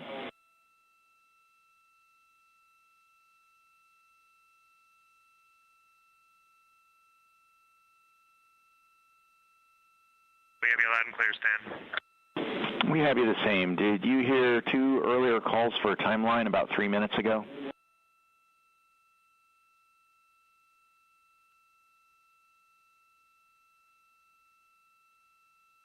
Negative.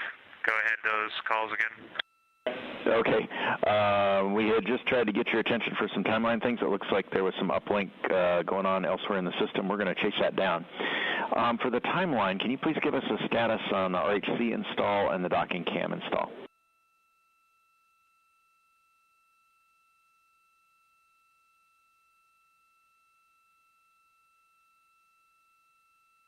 Yeah, we're just processing the docking cam install right this moment. Probably be another 2 minutes before it's up.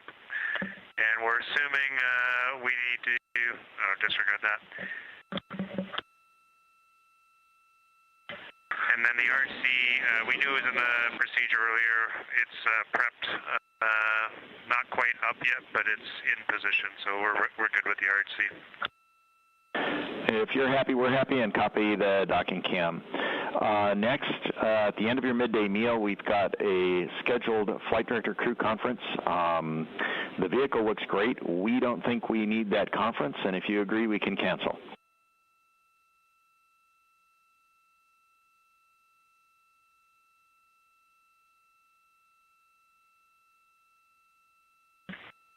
Okay, crew's good up here. We can go ahead and cancel that. All right, and finally, we saw your intermediate targeting complete successfully, and solution looks good from here.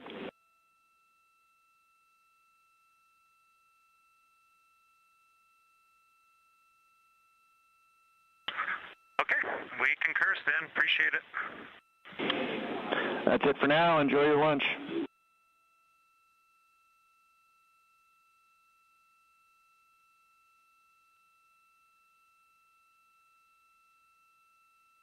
We most certainly will enjoy this very rare lunch out in deep space.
Okay, Houston, you can go ahead and check the docking tunnel and making sure you're seeing everything you expect in the camera.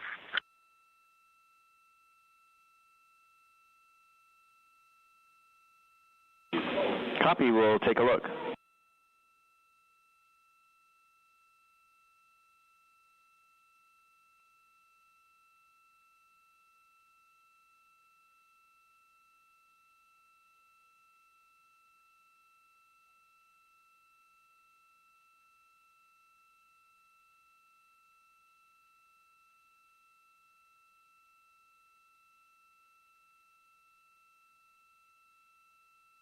We are live in the Artemis Mission Control Room here at Johnson Space Center in Houston, Texas, with a mission elapsed time of 5 days, 23 hours, and 45 minutes into the flight of Orion on Artemis 2, the first flight of humans aboard the Orion spacecraft. We just heard some calls while the teams are planning for the upcoming return trajectory correction burn, and the crew has been given a go to get into their midday meal. Meanwhile, here in the flight control room, I am joined by Trey Perryman. He is the Orion Mission Evaluation Room lead. So thanks for joining us today. Yeah, good afternoon, Leah. Tell me a little bit about you and your role. Sure. During this mission, I'm called the Orion MER lead, the Orion Mission Evaluation Room lead. And so this is a team of engineers, a large team of engineers who have a critical role in the success of this mission. We are responsible for really being the engineering source of knowledge base for the mission. So this is a large team comprised of the engineers who designed, built, assembled this spacecraft, and then processed this with our KSC team members before launch. During the mission itself, we are here in the Mission Control Center. And we provide that expertise to the operational teams, the flight ops team, the launch team, before we lift it off. And my role is to lead this organization, this team of engineers, and then during the mission, report out the findings, the observations we have to our leadership team, to the mission management team and others. So what's the configuration like in the MER? Is it consoles like this? Are you staffed 24/7? Can you break that down? Sure, yeah. So the MER itself is really a combination of different functions across the spacecraft. Monitor off of battery until bedtime. Copy. Acoustic monitor on batteries, and we have checked and are getting good data from the docking camera. Thanks for that work. Trey knows the rules, that we always let the astronauts talk first. That's very important. I grew up in, I was telling Leah, I grew up in this room here as a flight controller on the Space Shuttle program and ISS assembly missions, and so I definitely have learned that protocol. So bear with me as I explain this. But up in the MER, this is a collection of focus areas. So we have different, we call them consoles, just like we have in the flight control room here. And these are really representatives of different engineering functions or expertise. And so we have a console, for example, for the power system, for the propulsion systems, flight software, guidance, navigation, control. And so these people are all, they come together in this one place, and they're comprised of different organizations. So NASA, the ESA, the European Space Agency, and our contractors, Lockheed Martin and the Airbus company. So we have a blended team of engineers who participated in the development of this spacecraft, and now its execution. Well, tell me a little bit about how the MER works with this front room, because I hear calls, on these back loops about checking with the MER on something. So how does what the team does there inform what the team is doing here? Yeah, that's an excellent question. In the Artemis program, we are really a combination of many teams. And so the operations team, the flight control team here, and then the Orion MER are different teams, and they play a unique and separate role. So the operations team, just to start there, is responsible to execute the mission. And so they fly the spacecraft, they send commands, they work with the astronauts and plan their day and plan the activities on the spacecraft. For the MER team, we're really focused on truly the engineering depth of knowledge. And so we are following the vehicle systems, monitoring the performance of components, of integrated systems together, the whole spacecraft itself, really to understand how the vehicle is performing, understand it against what we were expecting pre-flight, and then to help when there are anomalous conditions. So sometimes there are things that have gone wrong, as others may have noted here for this mission, it's the MER's role to help the ops team through that. So the operators here in the control center will respond to an issue. It'll be the MER's role to find resolution of that issue over time. So they're unique roles, and we talk and compatible, and so we talk with one another through the mission. So our flight controllers here and the MER consoles talk regularly, every day, all through the shifts, about what's going on in the spacecraft components. And then our team upstairs is led by MER managers, so they're responsible for one shift to the next in the MER. This MER supports round the clock, and just as the flight director does in this room. And so our MER managers and the flight directors coordinate as required. Well, let's talk about preparation a little bit. So I know that we participate in sims here in the flight control team. How does the MER prepare for a mission like this? Right, very similarly. So the MER team, we're different than flight controllers. And so where the flight controllers, this is their bread and butter, operations is what they do primarily. The engineers in the MER are also very good because they draw upon their day job of designing and understanding, really qualifying the system, testing, evaluating, improving.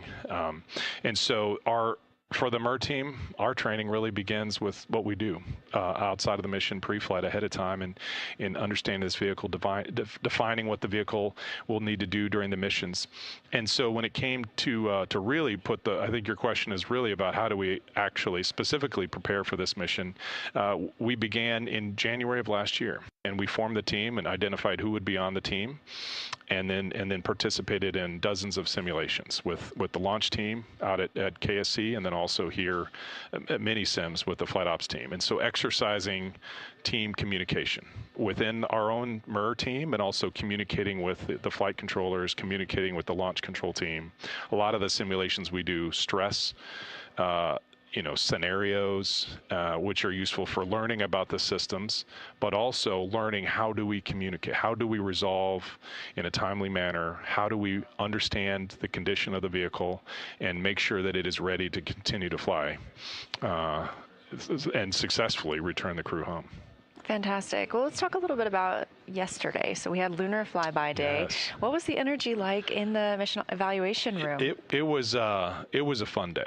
So, and a day, I think, full of emotions. I think for many who witnessed yesterday, probably around the world, we all shared similar emotions and feelings about the gravity and the momentous occasion that was.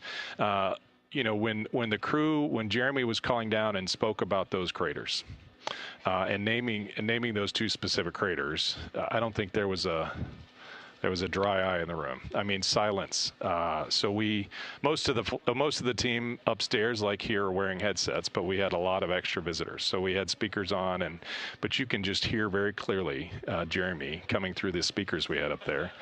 Very impactful. And then as we approached Paralone, the altitude of closest approach to the lunar surface, lots of excitement. I mean, immense joy as we led up to the Earth set before we went into that eclipse period and loss of signal period. Before launch, the crew members came out and visited the MER and talked with us and gave us patches, those double-sided patches that they decided, where one side is a picture of the Earth with the moon in the distance, and then the other side is different with the moon and close up, and then the Earth in the distance. So we did what they had asked us to do, and so at the moment of Paralune, we all had a little ceremony of or activity of flipping the patches, and so immense joy, excitement. It was pretty fun. And then as we knew we would get signal back as Orion continued to fly on the other side of the moon, and we knew we would get comm back with the Earth, intense focus. Really wanted to make sure, what is that vehicle looking like once we got comm back with them. It sounds like we were going through some similar things in both of these rooms. You know, when the craters were named, it was a moment of silence in here as well. It was very, very touching. And we also have those double-sided patches, and we got to show those yesterday on the broadcast, and we had our own moment of getting to turn those around. So it was a very fun day here as well, and I'm glad to hear that you had that in the MER too. So now that we're through Lunar Flyby, we're officially on the journey home.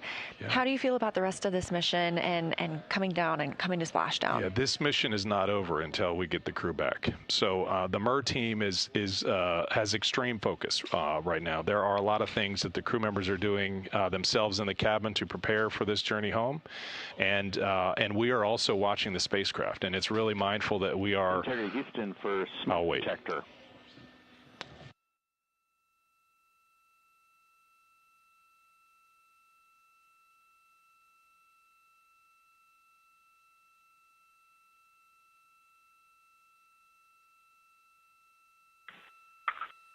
I'm looking at it right now, and it looks good. Stan, what's up? It is showing us a bunch of noise and spikes. We're wondering if something is bumping against it.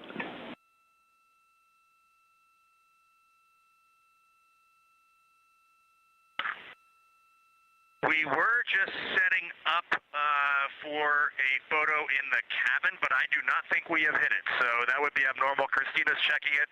There is one charging cable near it that she's re-anchoring now, but nothing is really in the way of that thing. All right, copy, Reed. Actually, that's a helpful report. We might have been getting some interference with that cable. We'll keep an eye on it.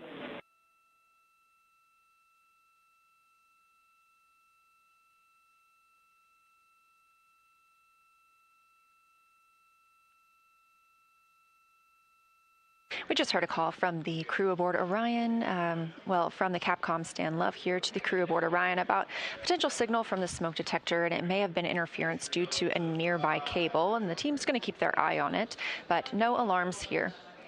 Trey, we were talking about the journey home now that... And integrity, we are no longer seeing that noise on the smoke detector, so we're suspecting interference from that cable.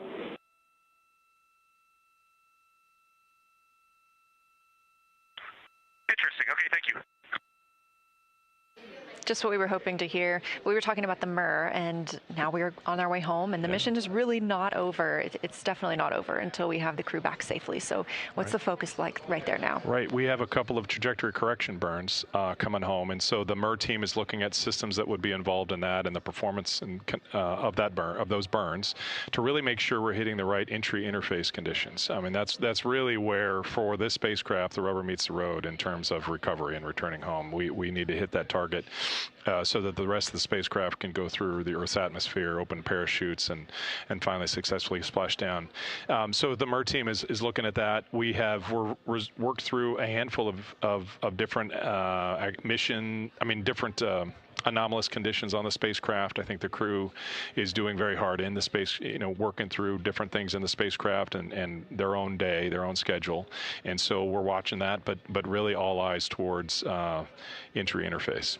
Well, we're looking forward to seeing them under good main parachutes and splashing down. Absolutely. And one last thing, I'm very honored to get to tell this story, but I want to make sure people know that this story goes so far beyond just this room and the crew. And do you have anybody that you want to give a shout out to? Yeah, so the MER team upstairs in this building, it has we have dozens of people every shift, round the clock.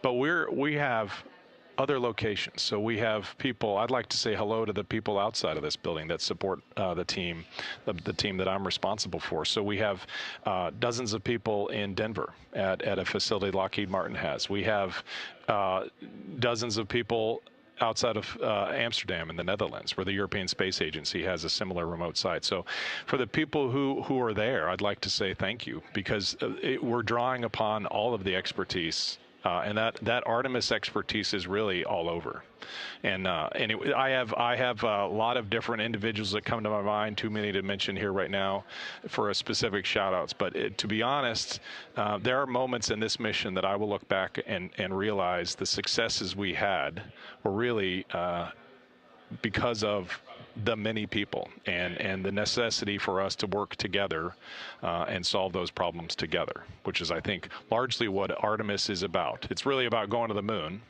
but it's also about doing so together. Absolutely. Couldn't have said it better. So the work of thousands of people, and now Artemis 2 going for all humanity. That's right. Thank you so much for joining us, Trey, telling us a little bit more about the MER. And I know you have to get back there, so I appreciate your time here today. Well, thanks, Leah.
Integrity Houston, 2 items. Number 1 for 12.2.2509, orbit burn execution plus X flange heaters are on and prop avionics are configured.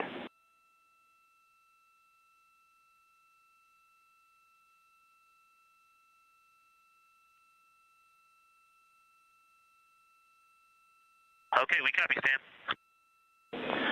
And unfortunately, we have seen the spikes return in the signal from the smoke detector. Can you check that the cable is still not near it, and also tell us what cable it was? If that was EMI off of that cable, we definitely need to document this.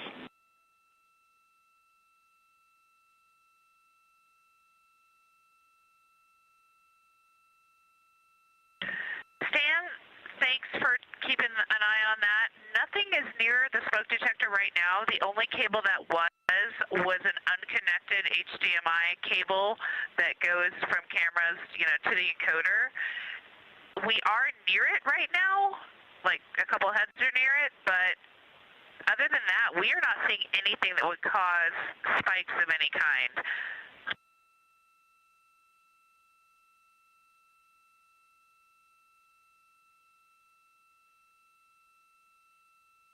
All right, copy. Thanks for that information. We're still scratching our heads down here.